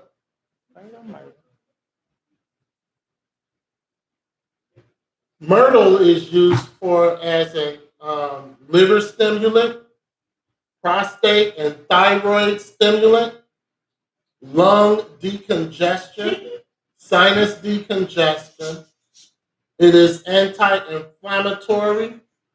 It can be used for thyroid problems, throat, lung, sinus infections. If you have prostate problems, any type of skin irritation, and if you have muscle spasms. apply the oil directly to the muscle spasm, and the muscle spasm goes away. That's like with that spikenard. Do you have that? Or we already did it? No, we no. I know We're that's talking spikenard later. okay. The benefits of myrtle oil include it protects wounds against infections, it helps with wrinkles, it clears the nasal tract, any type of neurological disorders. It provides release from stress and anxiety, release from inflammation, cures infections in the stomach. It was used as a perfume in Bible days, and Yeshua used the trees as part of a prophetic vision that he gave Zechariah. And that prophetic vision that he gave Zechariah was one of his promised blessings. So myrtle, what we use for it today is, of course, the respiratory system and balance our thyroid. But it comes with a lot of benefits. Zechariah chapter 1, verse 8, you probably remember this. And I saw by night, and behold, a man riding upon a red horse. And he stood among the myrtle trees that were in the bottom, and behind him were their red horses speckled and white. So with myrtle, you must use it with a carrier. You must use it with a carrier. And if you're having issues with your thyroid, or if you want to stimulate the thyroid gland, you get a bottle and make sure it has a roll-on, and you just apply it to the thyroid as a roll-on. Instantly, the oil comes through the skin, and it gets to the thyroid, and it starts to stimulate the thyroid. So anytime that you have something that you want to stimulate, or something that you want to, you're having pain somewhere, if you use the roll-on part of an essential oil, or you just use a roll-on and just roll it in the area, and within minutes, you'll see benefits.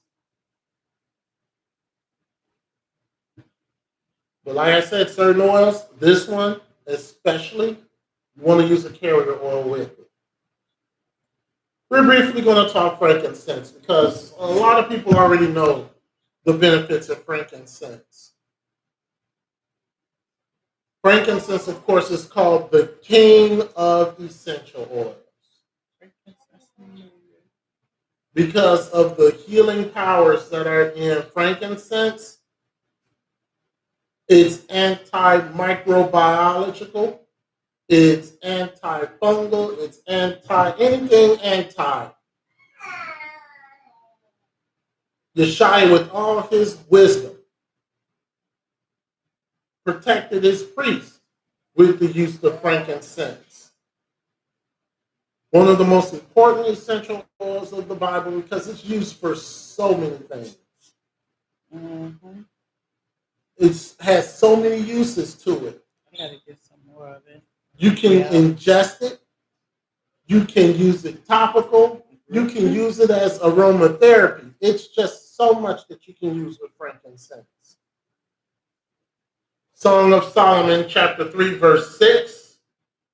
And it says, Who is this that cometh out of the wilderness like pillars of smoke perfumed with myrrh and frankincense, with all powders of the merchant. There you go. Revelation, today is the 4th. Today is the 11th. No, it's not. Today's not the 11th? No, that's what your laptop says. That ain't right. I've been writing these down. It's the 4th. Oh, yeah, it is the 4th. Ooh, and I put the 10th yesterday. All right, frankincense. Revelation chapter 18, verse 13. and cinnamon and odors and ointments and frankincense and wine and oil and fine flour and wheat and beasts and sheep and horses and chariots and slaves and souls of men.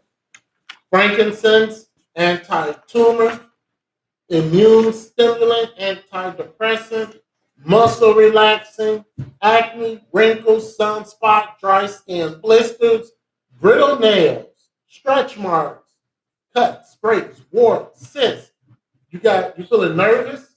Sore muscles, scars, asthma, age spots, depression, concentration issues, immune boost, tumors, swelling, arthritis, laryngitis, fibroids, skin tags, shingles, poison ivy. Look at all the uses. This is why frankincense is considered king of the essential oils. And you only need 1 or 2 drops. And so when we're in the wilderness, we're gonna have all this around us. All this around us. It's gonna smell great. I know the smells is gonna be wonderful. Put it to the feet. Apply it to the feet for detoxification. Healing from head to toe. Depression, cancer, respiratory infections, inflammation in your body, spiritual renewal. What frankincense is used for? Laryngitis is, that's laryngitis. Oils, 4 to 6 drops in a water diffuser. It releases fear, stress, anxiety. It uplifts your mood, puts you in a nice mental place. Relieves from cold bronchitis, asthma. So you can see that it can do a lot. If you put 3 drops in some hot water and put a towel over your head, steam. Like the woman said, it gets into your nose, which are nasal cavities, and immediately starts to take care of any type of sinus issues that you have. So you don't need Benadryl. Some people may like taking Benadryl. The next oil we're not going to go into too much because we already know about it. Hyssop. Now, where frankincense is the king of oils, hyssop is the holy herb.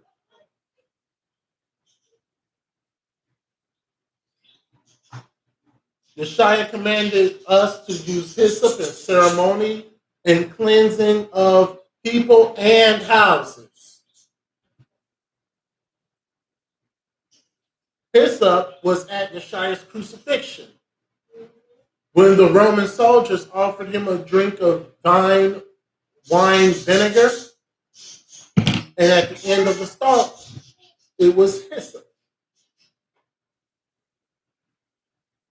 John chapter 19, verse 20. John chapter 19, verse 29.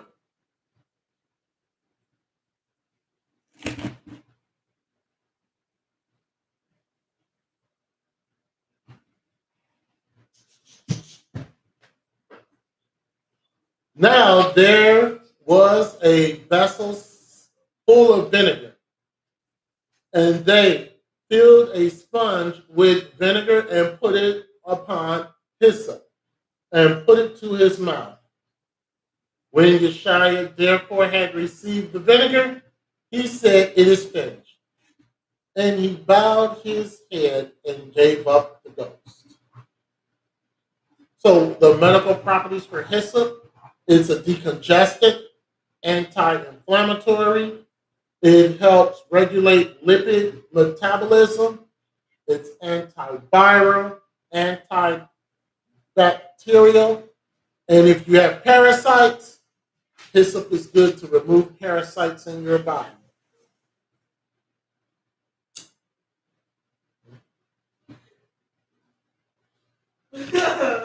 Now you know what to use. you say? Oh. Hyssop is used for respiratory congestion, asthma, clears the lungs, kidney stones, parasites, viral infections, circulatory disorders, anxiety, restores your appetite, and arthritis.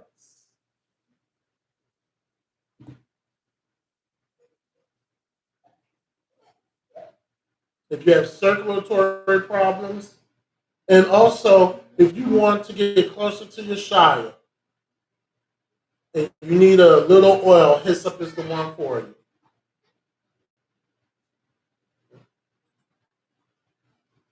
We're not going to talk too much about myrrh because we talk about that quite frequently. Myrrh, mentioned 156 times. Myrrh is the most recognizable of all the oils in the Bible. Myrrh oil is used for ointments. It's used as an incense. It's used as embalming. It's used for beauty. In fact, Esther used myrrh treatments before she came in front of the king. Myrrh is the most common used oil in the Bible. Myrrh is really called anointing oil. That's what myrrh is. Myrrh is used as an antibacterial agent. Myrrh is used to control diabetes. It's also a powerful aid against skin disorders like eczema or chapped skin. And it's a cure for fungal infections like ringworm. Yes. How did they get the oil from the actual flower? How did they do it in Bible times or how did they do it today? You know the things in that Bible times, what they do is because everything was pure, the plants would extract resin. So that's what they would get the oil from the resin. Today, what they do is they just extract it from the plant itself. Well, you can. What is that thing with the stone and they squish it? Yeah. Yes, you can do that too, but you're going to need a lot of flowers. Yeah, that's what I was thinking. Yeah, you're going to need a lot of plants or flowers in order to get even a drop of oil. If you're going to use a what is it called? No, there's a special name for it. Myrrh and frankincense are both used as healing oils. When they are combined, you have a very powerful antimicrobiological oil. Extremely strong. Esther, chapter 2, verse 12.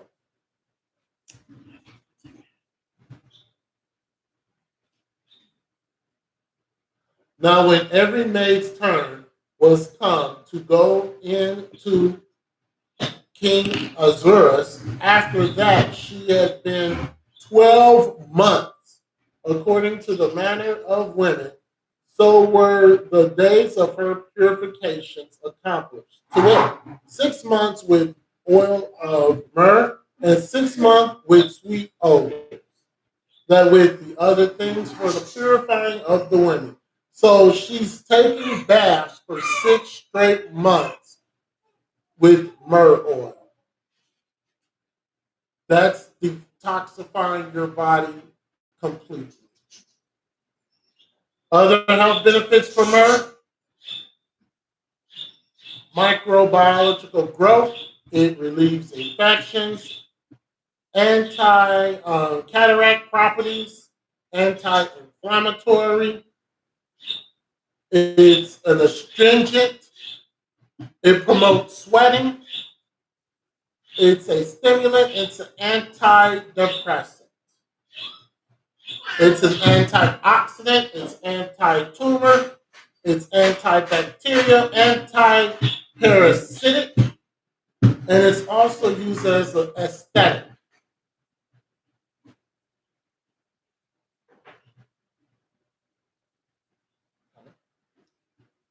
Ecclesiasticus, chapter 24, verse 15.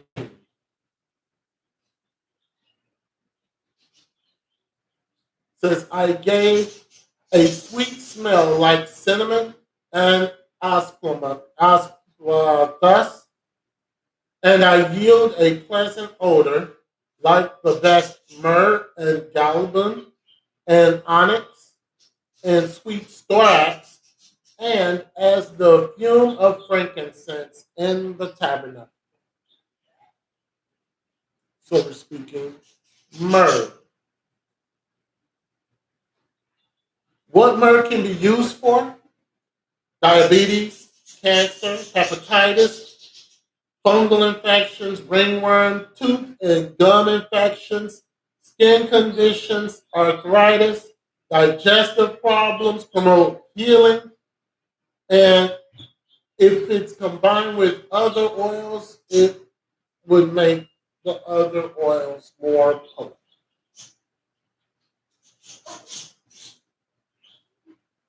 Anchia. Now, this oil is probably the most obscure one there is because there's only one scripture in the Bible that talks on anchia. Only one scripture. And what it was used for was used in the holy anointing oil recipe. That's the only time it's used in the Bible. Only one scripture. It was used for perfume, and it was used as an incense. This oil was very, very thick, and it couldn't be poured out of a bottle.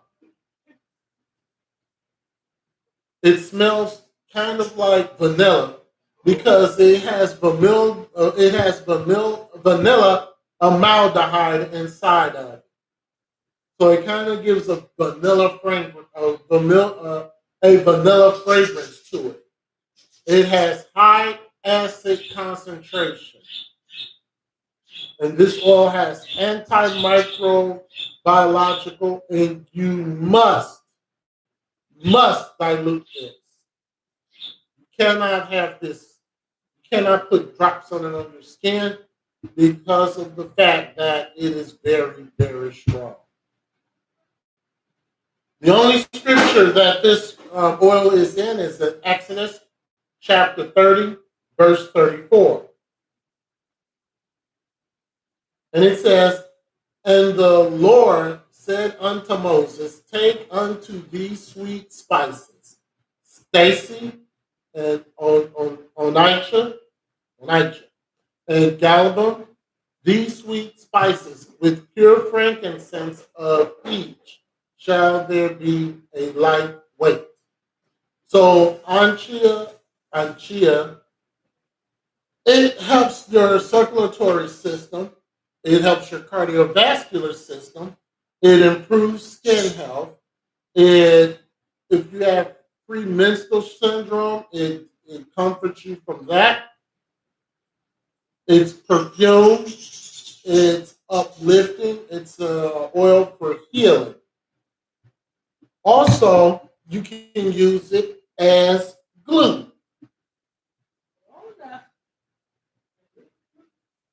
That's how thick it is in its pure form. So, you said too that when it's used, it should be diluted. Is that the things that we should dilute it with? It says no, you can't. You should not. You better not do this. Why? Why can't you create this anymore? Why can't you create what this recipe is?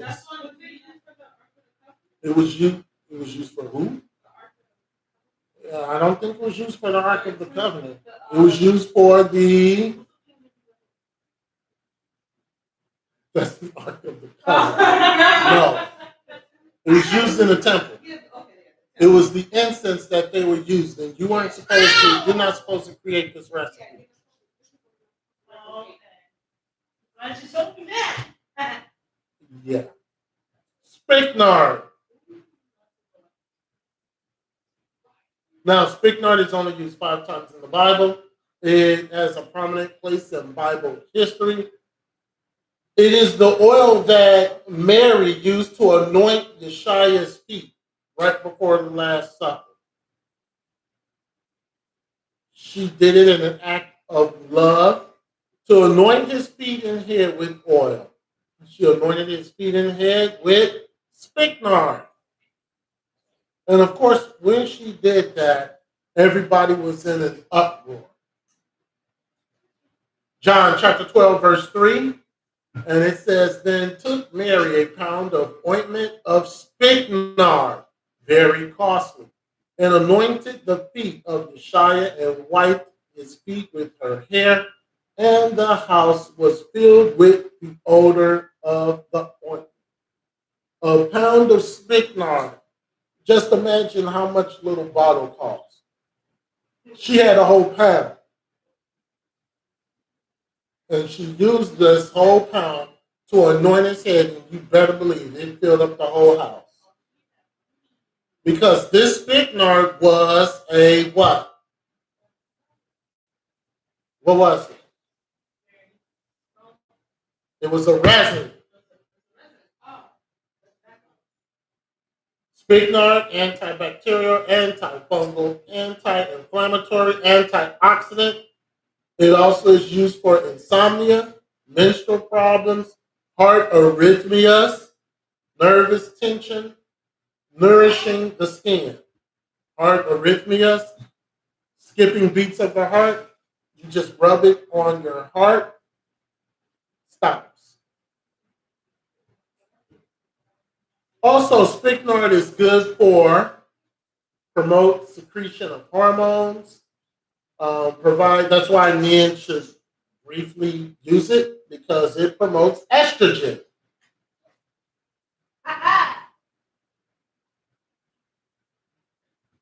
Relieve stress, insomnia. Now, I'm not saying men can't use it. Men should use it briefly. Constipation, fungal infections, and anti-inflammation. Rose of Sharon.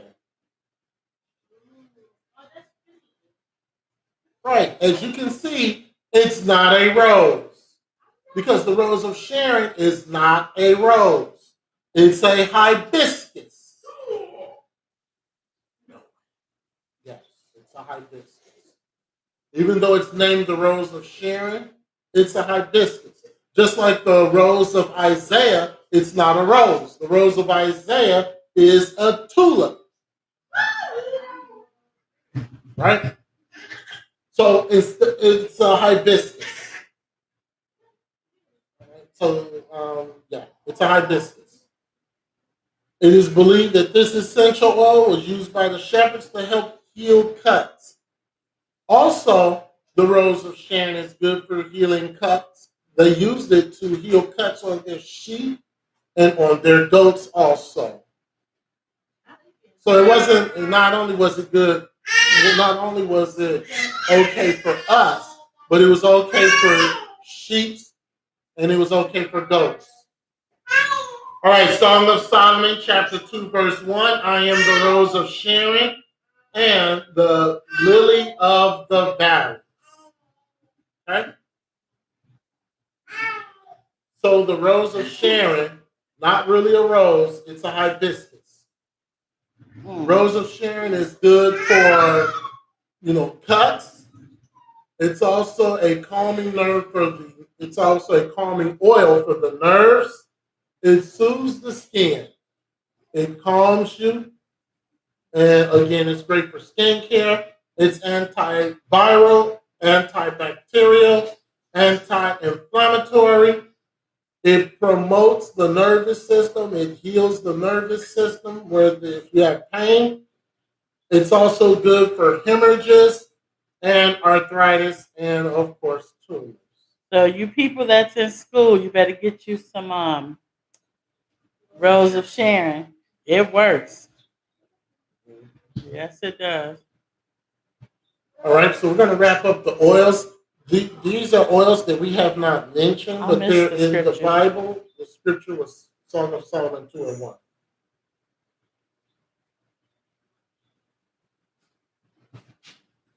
All right, last week we talked on Ames.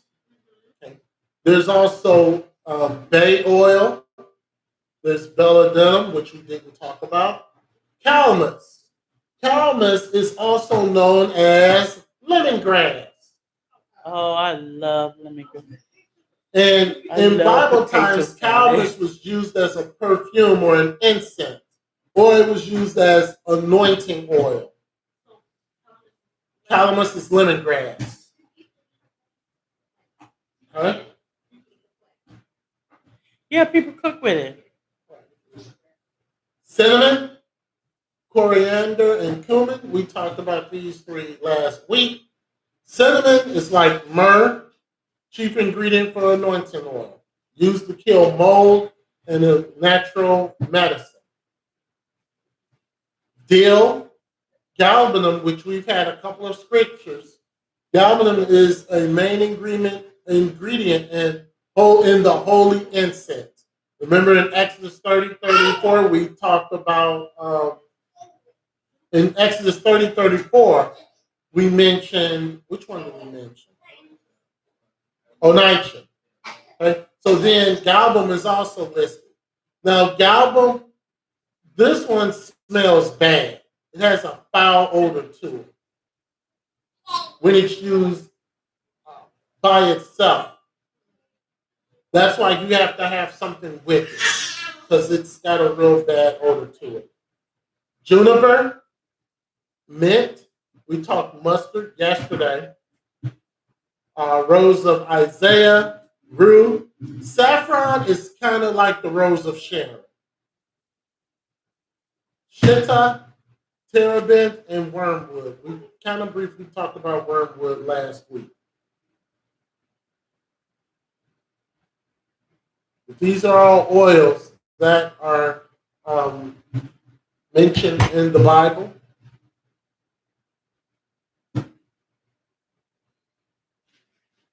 We're going to go to James chapter 5, verse 14. And it says, "Is any sick among you? Let him call for the elders of the church and let them pray over him, anointing him with oil in the name of the Lord." Now, not all Bible oils are identifiable that we talked about are available as oils today, unfortunately. But we have a lot of oils that we have shown, and they all do some very deep and powerful things to our body when it comes to promoting health. Almond oil.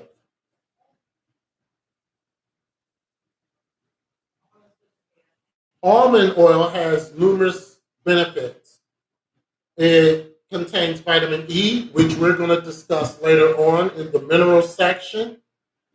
And we'll get to that when we get to the mineral section. It also hydrates and smooths the skin. It rejuvenates the skin. It improves complexion. And it evens out the skin tone. So if you got like dark circles somewhere or dark patches somewhere, you get almond oil, and it'll make the coloration come one color. You know, that's what Melka had to get because she kept trying to find a moisturizer and everything kept burning her face. So she got some sweet almond oil, and that's what she used for moisturizer. Right, because it doesn't have chemicals in it, hopefully. And she been looking a little lighter lately, so maybe not. And it also has anti-inflammatory properties to help your skin. Good for scars. It's very good for your skin. One thing that I found out is don't use almond oil if you have diabetes. For some reason, it triggers it. Also, if you're going to have surgery, don't use olive oil before your surgery. Almond oil. Almond oil. Almond oils you have to use as a carrier. Almond oils can be used as a carrier with other essentials. So you can use almond oil with, what's the one that needs a carrier? almond oil with, yeah, arnica. Right, you can use almond oil with arnica. Where did I find it? Coconut oil. Coconut oil contains fatty acids, which we're going to talk about later, and micronutrients. It reverses skin damage. It heals skin disorder. It is highly full of moisturizers. It's an antioxidant. It also has anti-inflammatory properties. It can be used as collagen production. It can be used to moisturize the skin, and it can be used to soften the skin. So now let's get to our minerals. Now, understand this: vitamin A, vitamin B, vitamin B12, vitamin K. Those are minerals. Those are minerals. Why they say they vitamins then? Because that's what they label them as. But they're minerals. If you look them up, it's not something. Because if you look them up, you'll see the actual name for the vitamin itself. Vitamin D, and I couldn't find it. I can only find a few of them. But yeah, it's a vitamin. So let's go. This is interesting. This video is very interesting.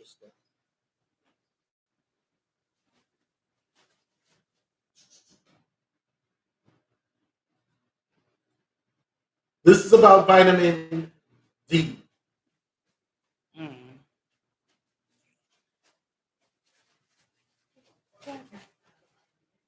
And then I want your opinion at the end of this video on the last section of this video. Oh, no, this is not it. But this one's still very Deficiency of interesting. vitamin D leads to weakening of your bones and pathological fractures, and sometimes lowering of your body's immunity.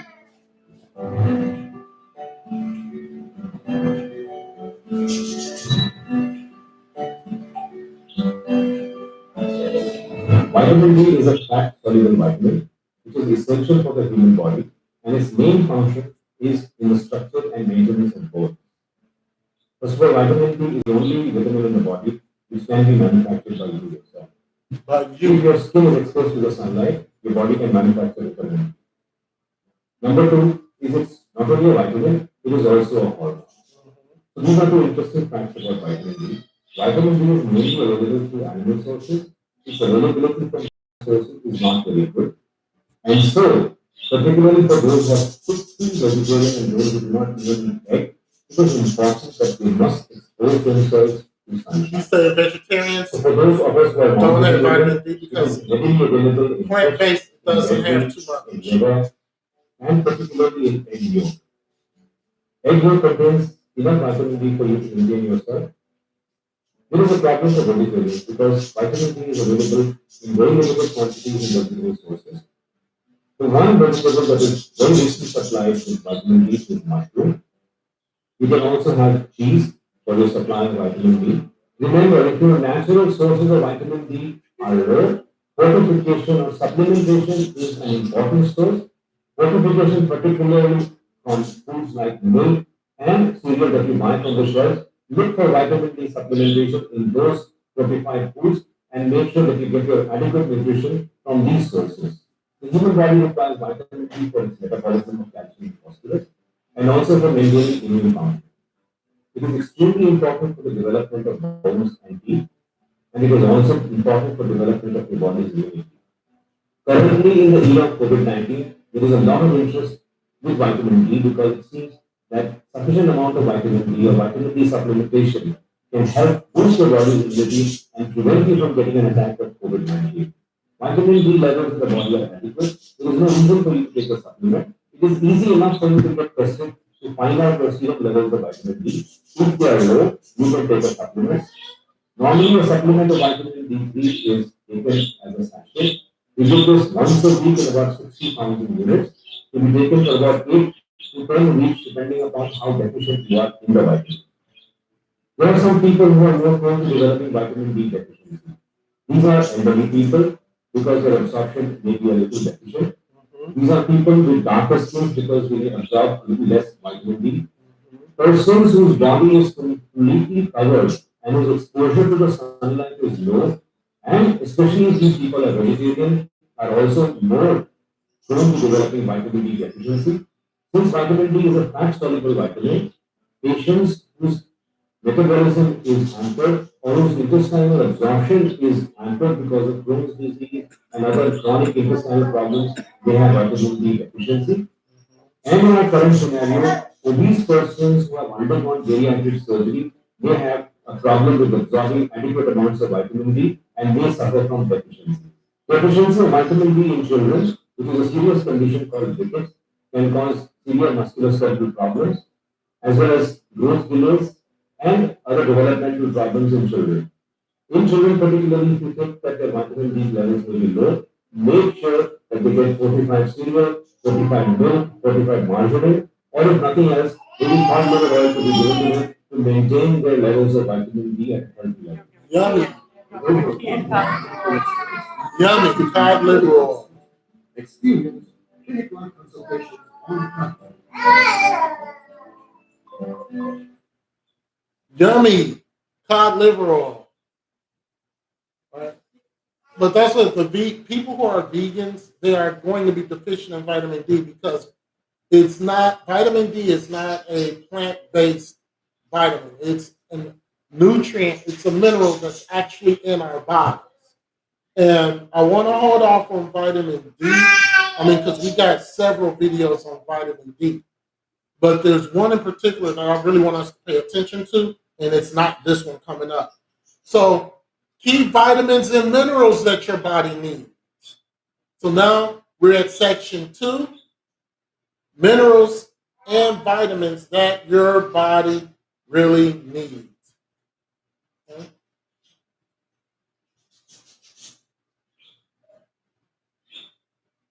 Vitamin D deficiency. I want to talk about another very important, huge causative factor in creating a vitamin D deficiency.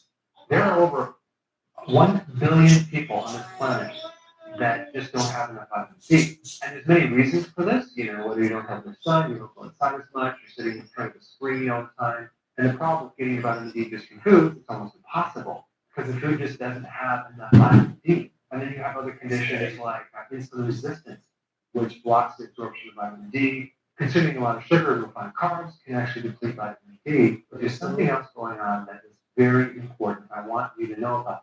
But vitamin D can only work if it connects to a receptor. Okay, so there's something called the vitamin D receptor, VDR. And most people think about vitamin D regulating calcium, which it does, and supporting bone health, which it does. But this is a very small part of what vitamin D really does. Because in the nucleus of your cell, you have a vitamin D receptor that is responsible for 229 genes. So this receptor has the ability to create a lot of different effects. So a really big function of vitamin D is immune modulation, basically meaning that it can control your immune system to a great extent.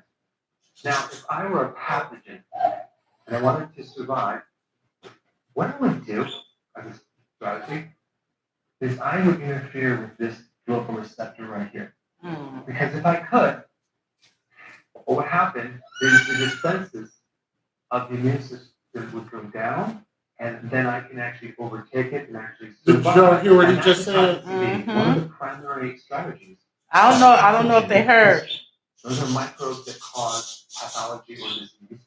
Now, this strategy is called successive infection, meaning it slows down the immune system. Okay? Check this out. Here are a few microbes that interfere with the vitamin D receptor. Knockout. TB, huge. Okay? Lyme, Borrelia, Burgdorferi, by 50 times. So it has the capacity to shut down that receptor for vitamin D by 50x. Incredible. Syphilis will do it. Leprosy will do it.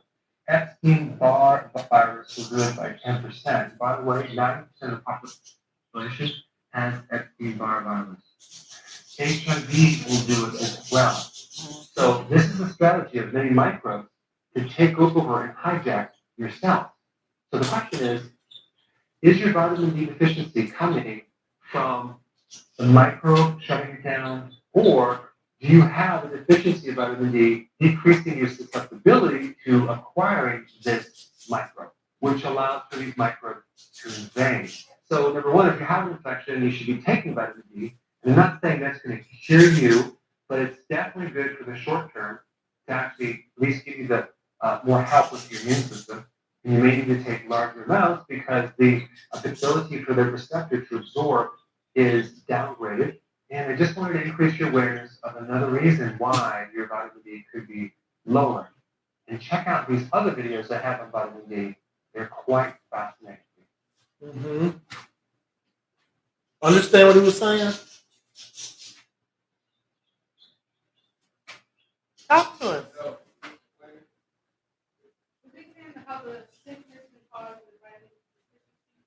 Not the sickness. What he said is that, you go ahead. So the lack of vitamin D, that's like, never mind, it sounds good in my head, so I can't say it out loud. There's an invader that comes into your body. A microbe comes into your body. And what it does is that it looks to attack the cell. When it attacks the cell, it's attacking a certain portion of the cell that holds the vitamin D, the VDR, vitamin deficiency, the vitamin D receptor that's in your cell. And what this invader does is it comes in and it attacks it. And if your body is not full of vitamin D, it will take over that particular cell. And it will mutate itself in your body. Your cells. And it will mutate yourself in your cells and continue to create mutated cells all through your body. That's what he was saying with HIV, with EBR, with leprosy. That's what he's saying. That those sicknesses are attributed to that microbiological cell, that invader that got into your cell, and it's looking to attack the VDR, the vitamin D receptor in your DNA, in your cell, and that is its sole purpose. So if you improve the vitamin D, which we're going to show also, you lose the vitamin D deficiency. And that's what happened years ago. We prayed for our first person who had AIDS, had HIV. And we started fighting against the invader that had attacked the immune system. So we were commanding that invader to come out of that immune system. Right. So and you could tell because afterwards he got healed, he got delivered, cast out, but we had to go back and pray healing, remember? Right. Mm-hmm. Because he was cold, he was shaking, and his skin was like pale, remember? Right. And then we went back in and we started praying healing over his immune system. Mm-hmm. And we prayed the pharmakia out first because he was taking medicine. Then we went back in and prayed healing.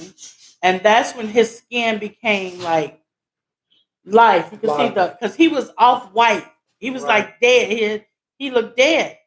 But then his skin started getting like the pinkish, you could color, like the blood started flowing back through him. Right. But what's going on now? They tell us to wear a mask. You breathing in your own, germs and stuff when you should be breathing it out. And not only that, and this was allegedly on YouTube, the first shot does what? Well, I'm just saying how it goes in and it's a spike. And what the spike does, it rips open the cell to expose it so the invader can get in. And that's what happens. Because if your immune system is weak, our immune system is our defense, you know, and our defense is as strong as we prepare it, as strong as we take care of it. So if you're not doing anything to keep your immune system healthy, when that fight comes, you're not going to win. Right. So let's talk about minerals, because minerals are really the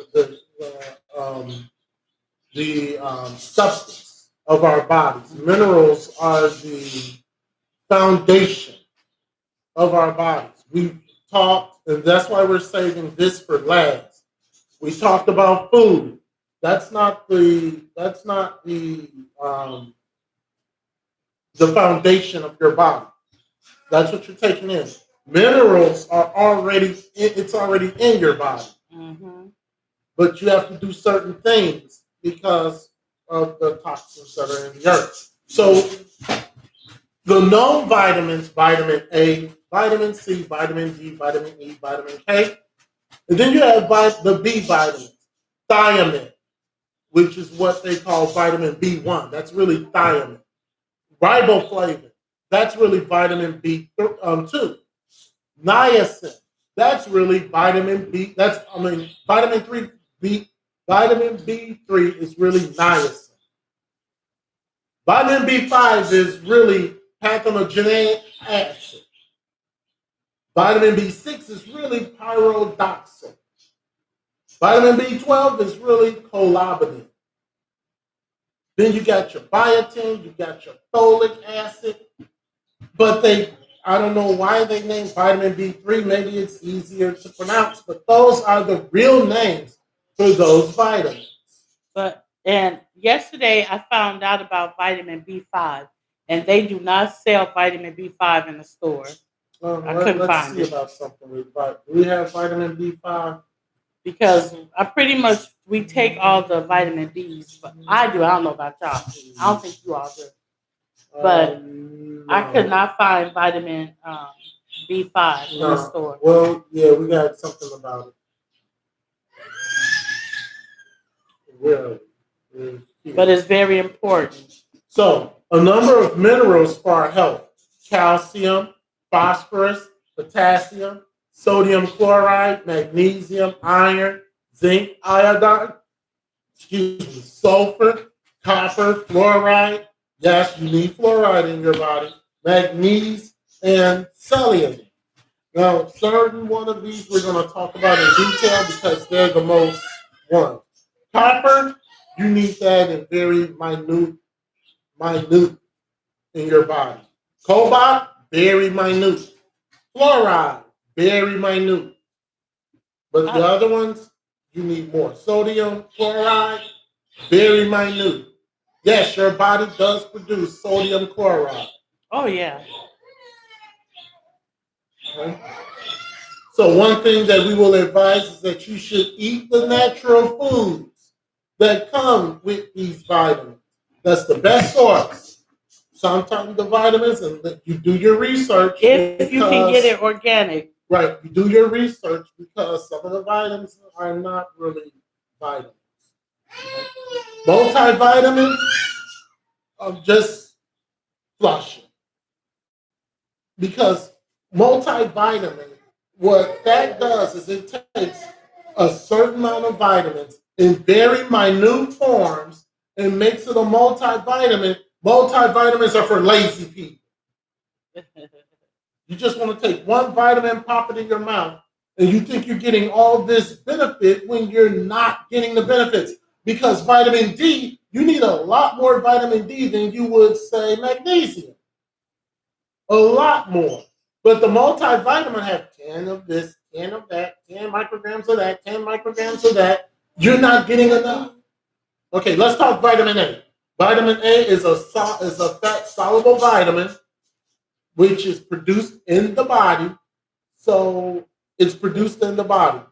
And vitamin A is for your immune system. It's also for your vision. It's for your cell growth. Vitamin A acts as an antioxidant in the cells, and vitamin A helps repair the damage to your cells. It wards off any type of disease or sickness, and vitamin A deficiency is the main reason for vision loss. But let's see about vitamin A deficiency.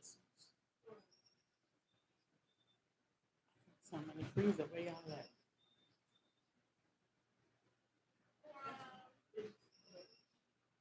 Well, you don't take your vitamin. It's on the refrigerator. Hey guys, in this video, I want to talk about vitamin A. Right? There's some real interesting things about vitamin A. It's a fat soluble vitamin. What does that mean? You have water soluble vitamins and you have fat soluble vitamins.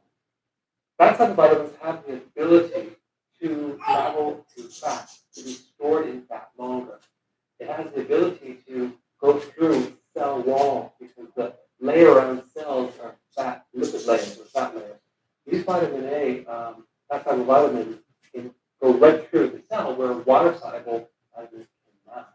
So they can affect the deep parts of the cell, the DNA, the alteration of the DNA. And that's why vitamin A deficiencies can really affect what your skin turns into at the genetic level. You can have a lot of little flaking things on your skin, little white little dots on the skin, on the hair follicles. You can have little skin flakes on the scalp. You can have acne, different types of acne, cystic acne, acne on your back. It can create a lot of problems with your vision as well because vitamin A is necessary. So if you can't see at night, when you're driving at night, it's hard to see. That's vitamin A deficiency. Okay? Also, lubrication of the eye and of the mouth. And anything, any glandular secretion, it's like if you don't have enough of that lubrication, that's a vitamin A deficiency. Also, infections, sinus infections, ear infections, lung infections, all can be triggered by a low vitamin A level. So it has a lot to do with your immune system.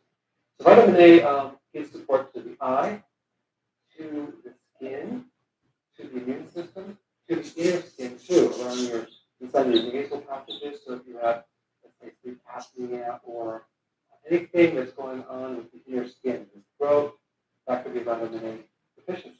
Okay. Now, here's what people don't realize: vitamin A is in cod liver oil, in liver, in butter, in eggs, especially the yolk, it's in cheese.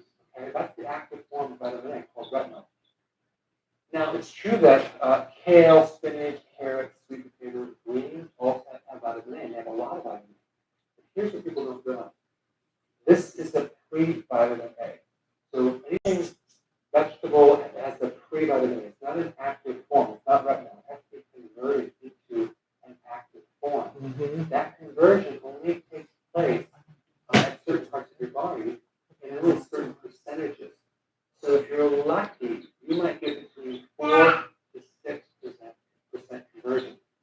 So if you're consuming 100 milligrams, let's say, of vitamin A from kale, you're only getting 4 to 6% of that. And so just because you're eating kale doesn't mean you're going to get enough vitamin A, especially if you're not consuming these products. So that's just some interesting information. Okay, so now here's the next question: what causes a vitamin A deficiency? Now it could be you're not consuming enough of these, or maybe you're not converting these right here. But more likely, you probably are consuming enough vitamin A. But the deficiency comes from the ability to convert, and that has to do with your gut. If your digestive system is damaged, or you have a history of taking antibiotics, you have leaky gut, or some type of digestive issue, chances are you can't convert this, so everything's going to dry out. Your hair's going to dry out, your skin's going to dry, eyes dry. You'll start manifesting vitamin A deficiency. The other cause of vitamin A deficiency is a lack of bile, B-I-L-E, from the gallbladder. Why? Because the gallbladder helps you break down fats, breaks down the fat soluble vitamins, so your body can start utilizing them. So if you don't have a gallbladder, that means you probably don't have enough bile to absorb vitamin A. You might have to take some bile as a supplement. Okay?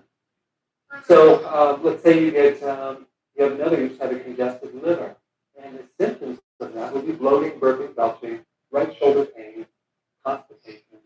Those are indications that you don't have enough bile. Okay? It could be because you're stomach is not acid enough. You have heartburn. Well, that means you don't have enough acid. Because in order for you to release your own bile, you need a very strong stomach. So it could be that the stomach is not releasing the bile to help you absorb vitamin A. So again, I just want to give you that background in case you're taking vitamin A, it's not working, because you probably can't absorb it. All right? So I hope that gave you some data about vitamin A. Post your comments below, and I'll see you next video. All right. Hey guys, thank you so much for watching. I really understand. Oh, this must be old. A man said, "Is milk a very good source for vitamin D? I drink a lot of it." We're going to get to, we have a section on vitamin D. We just had that one video because we got quite a few. But we're going to get to the section of vitamin D in a moment. I know with vitamin A, he was saying that it's good for your eyesight. Mm-hmm. And I started taking vitamin A maybe like 7 months, about 7 months now. So when I went and I got my eye exam, the eye doctor couldn't believe that my prescription had changed dramatically. Mm-hmm. So he said, "How could this be?" He said, "Because my eyes have gotten better." And it was like a huge change in my prescription for my glasses. Because 7 to 8 months ago, my vision was really blurry. I couldn't even see with my glasses on. That's how bad it was. So when he looked at my eye exam from a year ago up into almost a year ago up to currently, he was like, he couldn't believe it. He was like, "How did your, eyes get better?" Because from where my eyes were, he was saying that it should have been the opposite. It should have gotten worse. But it actually was the opposite. It got better. And I'm gonna tell you something. If you ask mother and you ask mother to show you what's going on with you, she will tell you, because a lot of vitamins and minerals that I take, mother has told me to take them and to get them. Right. And remember, vitamins is just a word that they use. They're all minerals. Vitamin is just a word that they use to, I guess, simplify. Mm-hmm. All right, plants. Vitamin A in plants. Now, vitamin A, first of all, the majority of vitamin A is found in meat, liver, dairy, because it's live. When they talk about plants with vitamin A, that's not technically vitamin A, it's called beta carotene. Right, like carrots. Yeah. Beta carotene is, what happens is that, let's say you eat kale. You don't ingest vitamin A. What happens is that when you eat kale, you're taking in beta carotene, and your body takes the beta carotene and it changes it to vitamin A. That's how out of plants, that's how you get vitamin A through plants, which, as we have heard, what he said is that plants are not a real good source of vitamin A. Vitamin A, as far as a real good source, is meat, fish, or dairy products, or liver. That is an excellent source of vitamin A. If your body is already having problems converting food into vitamin A, then the kale, the cantaloupes, the carrots, it really isn't going to do you any good if you're looking for vitamin A, because you're eating in, not vitamin A, you're taking in beta carotene. And so Follow me? So if you have an issue with acid reflux, right, you have leaky guts, a leaky gut syndrome. Right. So your body is not going to be able to absorb the beta carotene to turn it into Vitamin A. Correct. Now, the vegetables have other benefits to it, but if you're looking solely for vitamin A, the best thing to do is to fish, dairy products. That's the best thing, especially cheese. That's the best thing to get vitamin A. Now, you can take vitamin A supplements. That's fine, but do your research. One thing I want to say as well, is what Mother has shown me also is that we must take a look at your gut. Your gut is like your plumbing. Mm-hmm. And if your gut, if you have a leaky gut, I don't know if people know what that is, you can look it up. Certain foods that we eat, because the gut, the what is it called? The gut, the walls are so thin that certain things that we eat can put a rip or a tear in it. Right. And so that will cause things to leak out of your gut and into your body or into your bloodstream. And it can make you extremely sick. Inflammation, sickness, tired, fatigue, and you won't know what's going on with you. So, yes, you can take all these vitamins and minerals, but if you have a leaky gut, if your gut is not healthy, it's not going to work. Fix the gut first. You got to fix that plumbing. Got a couple of questions before Yeah. we go to vitamin B1. Shamaria says, so if there is a deficiency, eat more dairy, meat, and cheese and eggs. Find out what find out why there's a deficiency. Yeah. So the veggie and fruits of I eat this and I have a deficiency, it won't work. If you're using if you're trying to get vitamin A from vegetables, if you have vitamin D deficiency, you got to first find out where is the deficiency.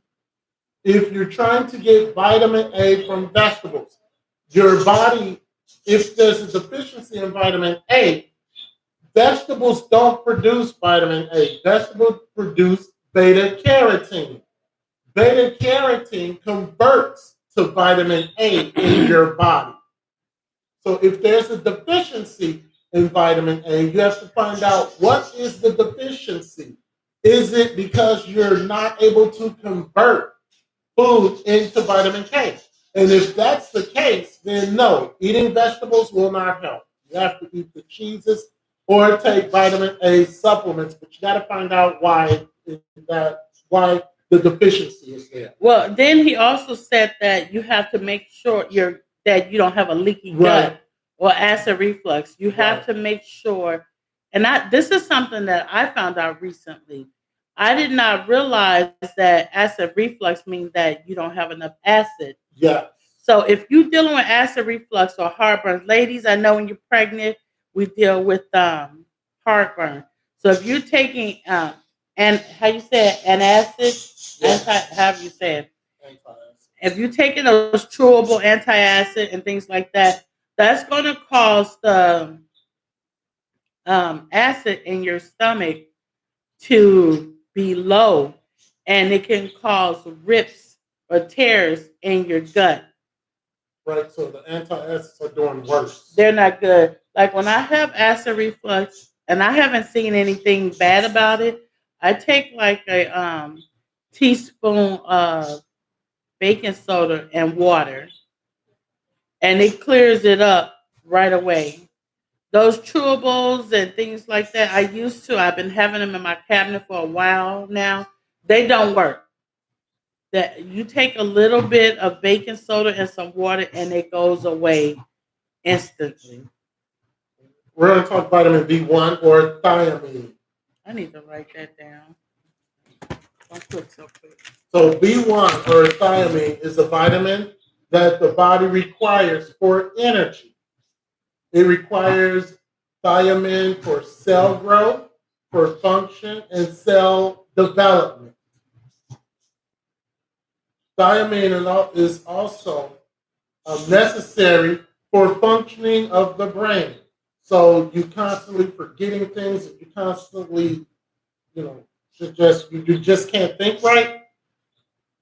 Guaranteed you don't have enough thiamine or vitamin B1. Well, this is another one that's found in meat, fish, or in whole grains. So let's see about everybody should know that. I'm not going to sit up there and tell them not to. All right, vitamin B1. Let's see about the deficiencies in vitamin B1.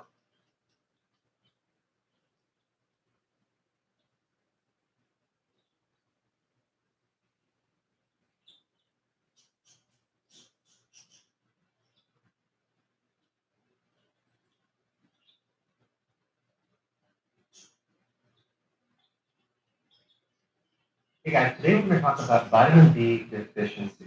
Okay, this is actually way more common than you might think. The problem is when you do testing on this, a lot of times it won't show up in the blood because the problem or the defect is in the enzyme that allows B1 to work. And just if you wanted to get it tested, the enzyme you would get tested for would be transketolase. Okay, it's just an enzyme that works with B1 in doing its functions. Okay, so but the problem is trying to find a lab that will test it. It's quite difficult. But anyway, here's what B1 does generally. It does a lot of things, but it's involved in 5 different enzymes. The cofactor in 5 enzymes.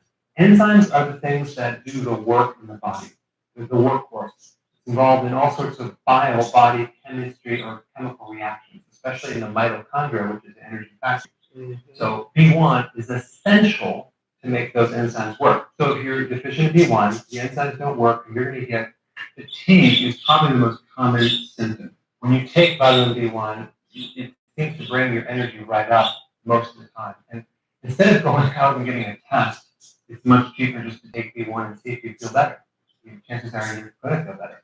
So in the next section, I'll talk about where to get B1, how much to take. But in this section, I'm going to talk about how many different systems it's involved with. B1 deficiency is called beriberi, and it's known as the great mimicker of disease because it mimics so many other body situations. It's incredible. It's very widespread. I think probably if you are pre-diabetic, if you have insulin resistance, if you're diabetic, you have a B1 deficiency. If you drink alcohol on a regular basis, you probably have a B1 deficiency. If you have a high carbohydrate diet, you probably have a B1 deficiency because that's how you develop a B1 deficiency. So you definitely need B1 when you actually digest carbohydrates. So too many refined carbs are going to deplete that. So it's involved in making energy. It's also involved in protecting the cell and the mitochondria against oxidation or free radicals. That's very important. It also protects the cell against glycation, which is basically when you combine a sugar with a protein or a sugar with a fat, it develops like sticky protein. It also protects you against developing amyloid plaque in the brain. That's what you see in Alzheimer's. So it's kind of like a protein that clogs up the brain's neural function. There's an incredible book by Dr. Derek Longsdale, MD. I got the Kindle book. It was like $79, very expensive, well worth it. I could not stop reading it. Fascinating. Now, the first system I'm going to talk about is the cardiovascular and respiratory system. These are some of the symptoms that you can develop if you're B1 deficient. An enlarged heart, because the heart has to work harder. And then what happens is the heart gets bigger and bigger. Increased pulse rate, edema, usually in the lower ankles and things. So you press your lower ankle and you get this indentation. You see that a lot in diabetics. Microvascular damage. Your nerves need a blood supply. So if you're deficient in B1, you're going to starve the food supply to the nervous system. That's why you see something called peripheral neuropathy, tingling, burning, and numbness, and pain in your fingertips or the bottom of your feet. Okay, so now let's go to the digestive system. You'll feel a full sensation in your stomach, like you're always kind of stuffed. You get constipated, gastroparesis. What is that? That's a condition where your digestive system is very sluggish, food is going through very, very slow. GERD, which is kind of like the valve on the top of the stomach doesn't close, and you get acid that comes up through this way. Mm-hmm. Now, these two conditions really come from low stomach acid, hydrochloric acid. And so vitamin B1 deficiency will create a situation where you have lower HCl, hydrochloric acid, thereby causing a sluggishness in the digestive system and causing GERD because it takes an acid stomach to keep that valve closed. Okay? So you can see that it's just so widespread. It just goes way over here, and it goes way over here.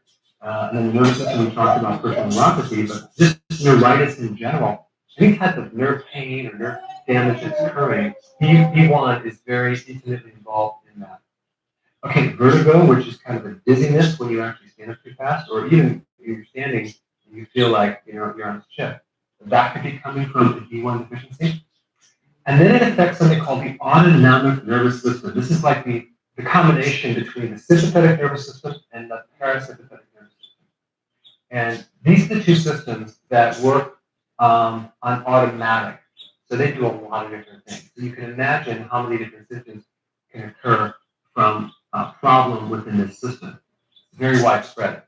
Lack of tears, okay? Excessive sweating or no sweating, okay? A lot of people have that and they don't really know what it is, and it's hard to find the cause of that, but usually it's a B1 deficiency. Anxiety, especially nervous tension, can't relax, excessive thinking, brain fog, exercise intolerance. I mean, how many people have a resistance to exercise, right? They just don't feel like they have the energy to exercise. B1. Insomnia, you can't sleep. A condition called POTS. POTS is a condition where your ability to adapt to gravity and positional change is like completely ruined because the autonomic nervous system, especially the sympathetic nervous system, is dysfunctional. So when you stand up, the blood flow does not keep up into the brain, and you just get dizzy all the time. So you basically have to lay around all day. You can't quite get up and down without feeling dizzy. So these people absolutely, positively should never go on a roller coaster because that would really mess them up. But this is a B1 deficiency. Fascinating. Sleep apnea, because the nerves that are affected in the brainstem control the respiratory centers. So if those are not working because there's not enough B1, you can have problems breathing, and even just breathing in general is going to be a problem. Like you're going to feel like you can't get enough air. And that's for, not just for this reason, there's a couple other ones we'll get to.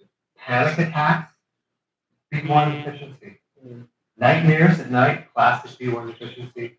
Lack of stamina, just, especially when you're exercising, you don't feel like you want to exercise. You just run out of gas real fast. Why? Because B1 is intimately involved in 5 enzymes in your mitochondria. So if those enzymes aren't working, your mitochondria is tired. And all the different autoimmune diseases usually have a common symptom of fatigue. That's usually the B1. So if you have Hashimoto's or MS and you're tired, take some B1 and see if you don't just feel a lot better. A buildup of lactic acid. See, B1 helps get rid of lactic acid, which is a byproduct of something in your metabolism, in the mitochondria. So if you don't have B1, you can't clear it out. So you build up lactic acid. You get this condition called lactic acidosis. So you see that in restless leg syndrome. You see that too in people that have problems breathing. If you're diabetics, for example, you're taking metformin. One of the side effects is lactic acidosis. That's why they actually have a black label, which is a more severe label that it can cause this condition. Well, the reason why it causes that condition is because one of the side effects of metformin is a B1 deficiency. So you can't get rid of the lactic acid, so it builds up, and you start becoming more acidic, and then you have breathing problems. Recurrent ear infections. Interesting. You have a problem with excess estrogen. The worst type of estrogen you can have too much of is estradiol. So without enough B, you can't clear it out because one of the functions of B1 is to get rid of excess estradiol from your liver. Okay, this next one let me explain. It's called ROS. I'm not going to get into exactly what it is, but just realize it's like a free radical oxidation particle. Okay, and it's developed by your cells, and B1 helps to reduce that oxidation. Remember, it's an antioxidant, so you'll have greater amounts of ROS if you don't have enough B1. Now, when a woman is pregnant and she's delivering a baby, there's a condition called toxemia, which is very dangerous for the baby and the mother. The organs start becoming toxic, and the heart becomes a problem, the kidneys become an issue, high blood pressure, and even it's life-threatening as well. So B1 will help prevent toxemia. Okay, so the beta cells of the pancreas are affected. Those are the cells in the pancreas that basically make insulin. So without enough B1, you're not going to make enough insulin. If you're type 1 diabetic, you need a lot of insulin because diabetics, they can't really absorb B1 too well, so they have to take even more than the average healthy person. Okay, so stress buildup. So when you don't have enough B, You're going to be highly irritable, edgy. Little things will bug you. You won't have very much tolerance for stress. And a condition called SIDS, sudden infant death syndrome. That's a B1 deficiency because the infant just stops breathing in his or her sleep. B1 because of the B1 effect of the respiratory centers. Okay, so let's go to the next part. Okay, so now why would you be deficient? Okay, mainly It's a lot. sugar, refined sugar, empty calories. Oh. If you take two diabetics, okay, and they're both consuming sugar, and one is deficient in B1, but the other one is not, this diabetic will experience a lot of the complications of diabetes. This one will experience a lot less. So B1 helps prevent the damage, or at least the complications or the symptoms from high sugar. Okay? Carbs in general, because the more carbs you consume, the more B1 you need to metabolize those carbs.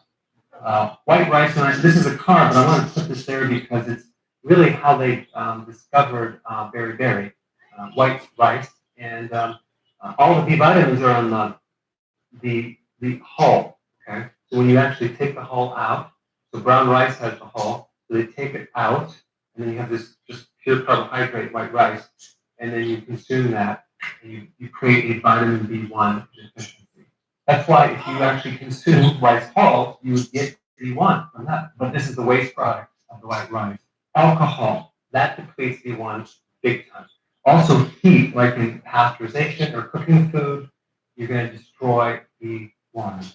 Aging, the older you are, the lower B1 you're going to have. All right, diabetes. Okay, so diabetics are nearly always deficient in B1. That's because B1 is intimately involved in the cell that makes insulin. Okay, so if we have a problem with that, then we're going to actually have a deficiency. Something called polyphenols, that would be coffee, tea, and wine. So if you consume a lot of coffee or tea, don't be surprised if you end up with a B1 deficiency. Especially if you get that jittery, if you drink a lot of coffee and you feel that jittery, that feeling, just take some B1, it goes away within about 4 minutes. Okay, gastric bypass. You're going to have a deficiency of B1 simply because they're taking out the first part of the small intestine. Well, guess where B1 is absorbed? The first part of the small intestine. If you had a gastric bypass, I would recommend taking more B1 to somehow get it absorbed. Okay, sulfites can create also a B1 deficiency, and also raw fish. If you have liver damage, you're not going to be able to absorb the B1 as well.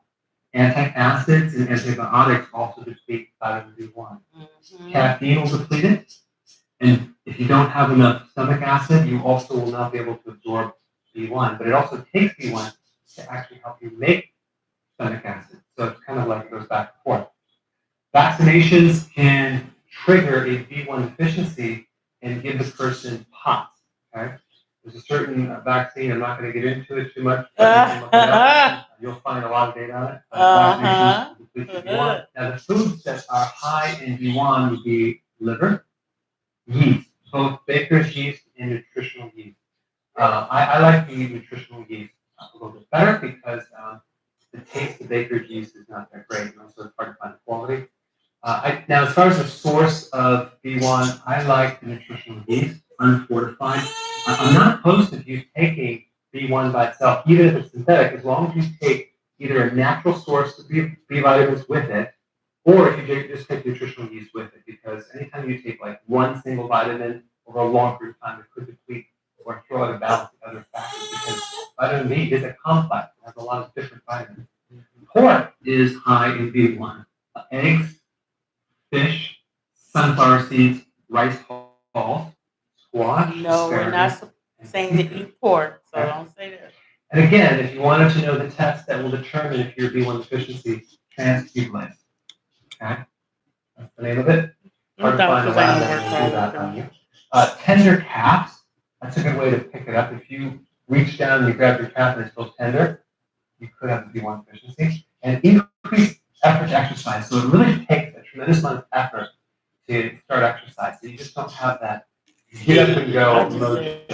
Okay? And then take some B1, and then you feel better, and all of a sudden now you can exercise, and you're good to go. Personally, when I exercise, I take B1. I might take like 100 milligrams, but then I'll take some nutritional yeast at the same time.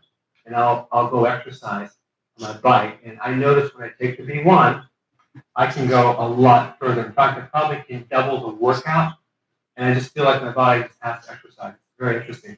And that's basically kicking in that mitochondria, dense protein. Okay, that's a fat-soluble version of B1. It is synthetic.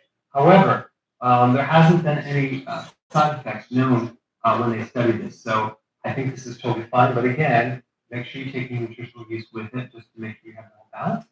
But benfotiamine is really important with people that have nerve problems or Alzheimer's or any Parkinson's or any type of damage to the brain memory, because it innervates the brain 25 times more than the regular B1 that you get that's water soluble, because what they did is they made B1 into a fat soluble, so it penetrates to the brain, which is all fat, and the nerves, so it's great for peripheral neuropathy. So if you're going to take benfotiamine, I would just take 4 tablets, or I think they come in capsules, just through the day, and you're probably going to see some great results, especially if someone has Alzheimer's or Parkinson's problems. You can see some great improvement for peripheral neuropathy. All right, I know it's a very long video, but I wanted to give you all the aspects of B1. It's a very vital vitamin. Thanks for watching. All right, any questions? Vitamin B1. Vitamin B1, it's a lot. You know, but it's what he was saying about, because when I was dealing with diabetes, I would get the burning in the feet, the pains in the hands, and all that. And another thing, that's what Mother was telling me, B1.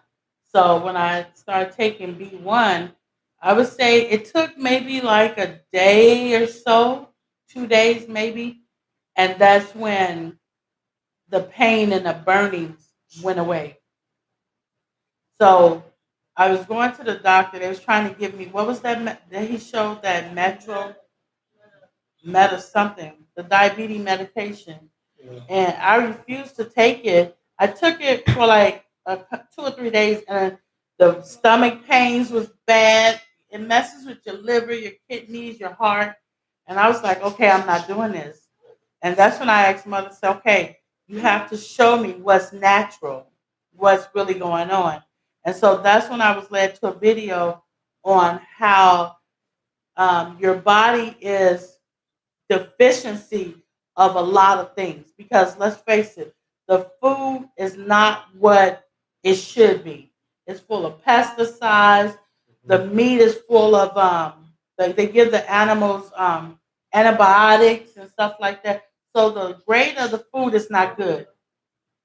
And so the reason why I take as many vitamins as I do, because I want to say, Amin has said that, he said that personally, he said, I'd rather take proper foods for the body to get the vitamins the body needs. That's my personal preference.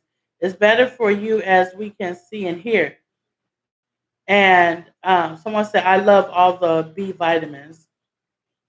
And so even if the food say it's organic, how can you trust that? Because a lot of people said that they serve organic food, but when people have bought the food and did a test on it, and they, in a lab and all that, they find out that they were lying. It was not organic. It was still the same as the food that was with the pesticides. They just stuck an organic label on it. So my thing is this: we're not going to be able to get the nutrition out of food and fruits until the wilderness, because we know the things that Yeshua has prepared for us there has not been contaminated by man. So even when we're in the wilderness and we're consuming these fruits and vegetables and different things like this, even to the water, there's going to be a healing process within those 3.5 years of our bodies, just by eating the foods and drinking the water that's not contaminated. So so what you want to do is you still eat the foods that have the vitamin B1, but also you can take the vitamin B1 separately with the foods And also, he did mention the yeast. You can take that because that also has a high concentration of vitamin 1. I'm so sorry, vitamin B1 or thiamine. Breakfast cereals that's fortified with thiamine, you want that. Women who are pregnant, you must take thiamine. You have to. You got to take great amount of thiamine. Um, People who have conditions, HIV, diabetes, alcohol dependency, you're going to have low levels of thiamine, so you need to stop the alcohol, and replenish your body with vitamin B1 or thiamine, or else you're going to be very sick. People who undergo, like you said earlier, bariatric surgery, you suffer because of the malabsorption. The surgery reverses what your body is supposed to do. Thiamine deficiency, weight loss, memory loss, muscle weakness, enlarged heart. Those are all symptoms of thiamine deficiency or vitamin B1 deficiency. Let's go to riboflavin, vitamin B2. All right. We got vitamin B2. Yeah, we did get something. Vitamin B2 or riboflavin is a vitamin mineral that's used to produce energy, cell growth, and developmental. Cell development.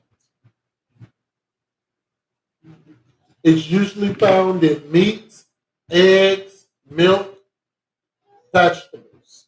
Okay?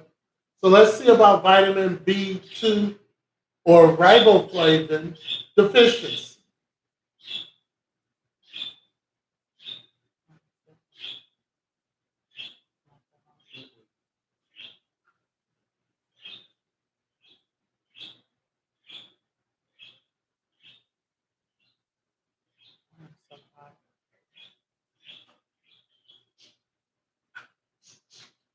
Hey guys, Dr. Burke here. I wanted to talk about vitamin B2 deficiency. You turn that up over there. Riboflavin. Right? You So turn that up. look at all the things that you drink. Painful red tongue, chapped lips, cracked heels in the bottom of your heel, and people sometimes emotion. That's really a Sorry, the video is low. We have it up as loud as it goes. B2 deficiency right there. Also, oily skin around the little part of your nose, right here where the irritation is. That's a B2 deficiency. Bloodshot eyes, irritation to light, watery eyes, itchy eyes, that's a B2 deficiency. Hyperthermia, that could be anything with like itis or like inflammation or all the types of dermatitis, inflammation of the skin and joints, of the eyes, that's the B2 deficiency, sinuses, things like that. Also, migraine headache, that is a B2 deficiency in some cases. Myopia, that means you can't see very, very far. I did a video on how to correct the vision seen close up, but it could be you can't see far away, that could be B2 deficiency. Anal fissures, okay? When you saw the part, it could be very painful. So the question is, how do you become deficient in B2, right? Well, mainly B2 is in a lot of foods, but it's usually coming because the person is eating too many grains with flour products. And the breads also say like that, biscuits, waffles, things like that. Because if you look at the flour that they use to make that, it's always, well, not always, sometimes it's rich with synthetic vitamins, including synthetic B2. That's not the kind of ingredient. So you just really have to cut out the refined wheat products and other grains. And it doesn't matter if it's gluten free or not, you need to avoid it. It's just not good. Oh, somebody just said something about gluten-free would be organic. Supplement it, it's in nutritional meat.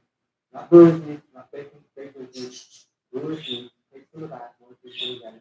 That will give you B2 as well. So those are some tips on vitamin B2. And right in time below, go ahead and subscribe to my channel, and I will see you next video. All right. Vitamin B2 or riboflavin deficiency.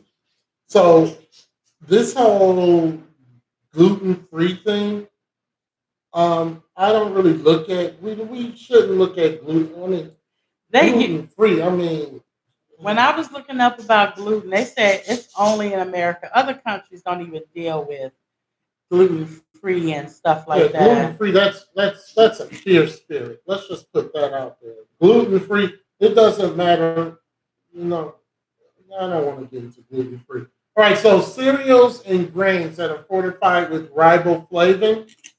People who are vegetarians are deficient. In fact, any B vitamin, if you call yourself a vegetarian, you're going to be deficient in it because it comes from animals.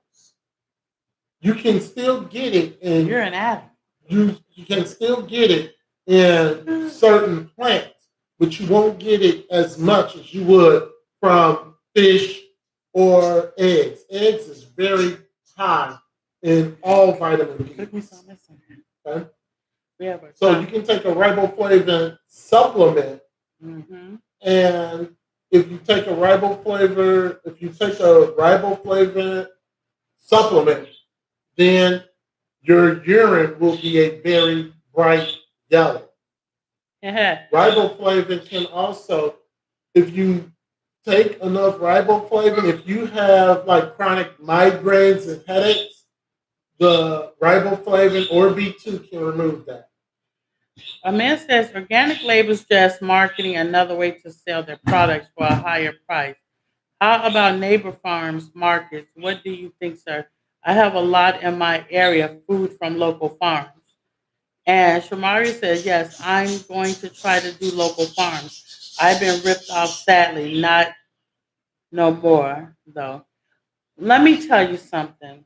It's not about because I had an English teacher who was just crazy about organic foods and stuff like that. And so we did a lot of stuff on organic. So it's not about the seed. When you say organic is about the seed. And we found out that, I forgot the name of the company, I wouldn't say it if I knew it. A lot of those seeds are GMO. So when they talk about local farming, it's talk about pasteurized. So if we're getting our food from a different country, 100% of the time, that food is going to have pasteurized in it because it has to be able to, first of all, survive growing in the ground so the different insects and things won't eat it up. It still has to be able to grow. Secondly, it has to be ripe long enough so it can make that journey to the store to sit on the shelf until you buy it. So that's what you're dealing with pasteurized. Organic and local farms, that's two totally different things. Because you can buy from your local farm, which means that they're not using pesticide and that the food is not going to last as long. So if I get an apple from, what we say we can get an apple from? What country? No, we can get an apple from China. That apple from China is going to last longer than we get an apple from our local market because that apple from China is going to be treated with pasteurized, so different chemicals, so it can last longer and look pretty on the shelf. Whereas I go to my local market and farm and I get some apples, that apple may go bad within 2 or 3 days of me buying it. And we did that because we went to the farmer's market and the food went bad quickly. But it's not about that, whether it's organic or not. It's about the seed, and it's where they get the seeds from. And there was that big company, remember, that all the seeds that people were getting their seeds from, even local farms. And if the local farmers was not buying the seeds, guess what happened?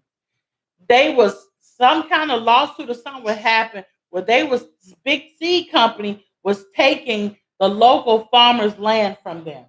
It was a whole lawsuit, big thing years ago. Right. So yeah, local farming and organic, there's two different things. Organic is the seed. I mean, organic, yeah, that represent what type of seed. And a local farm is if they have pasteurized on it or not. It's none of it is any good. So All right, so let's talk about niacin. Niacin is vitamin B3. oh, Niacin we have that too. Though. is used to convert food into energy and to store it. Niacin is also used for the function of your nerves, and it promotes health in your skin, your tissues, and in your digestive system.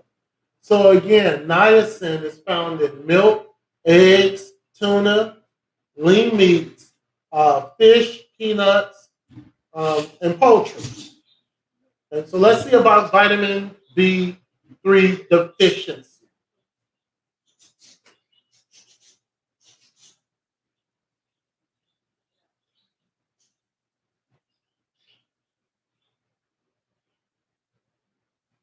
So I ain't got to take my vitamins with me to the wilderness. The food's gonna be already there.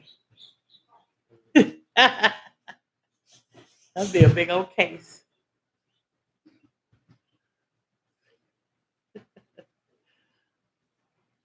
So, Let me try it again. What is that? What's that the app? yeah, I'm not gonna do that. Just wanna minimize it and No, that's that's gonna cause issues. well, uncheck always use this app.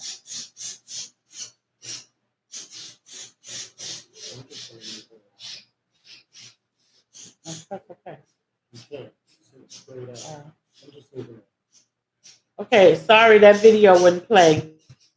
All right, let's try this. Well, just look up B3. Well, you got. Well, you gotta stop and see what's going on.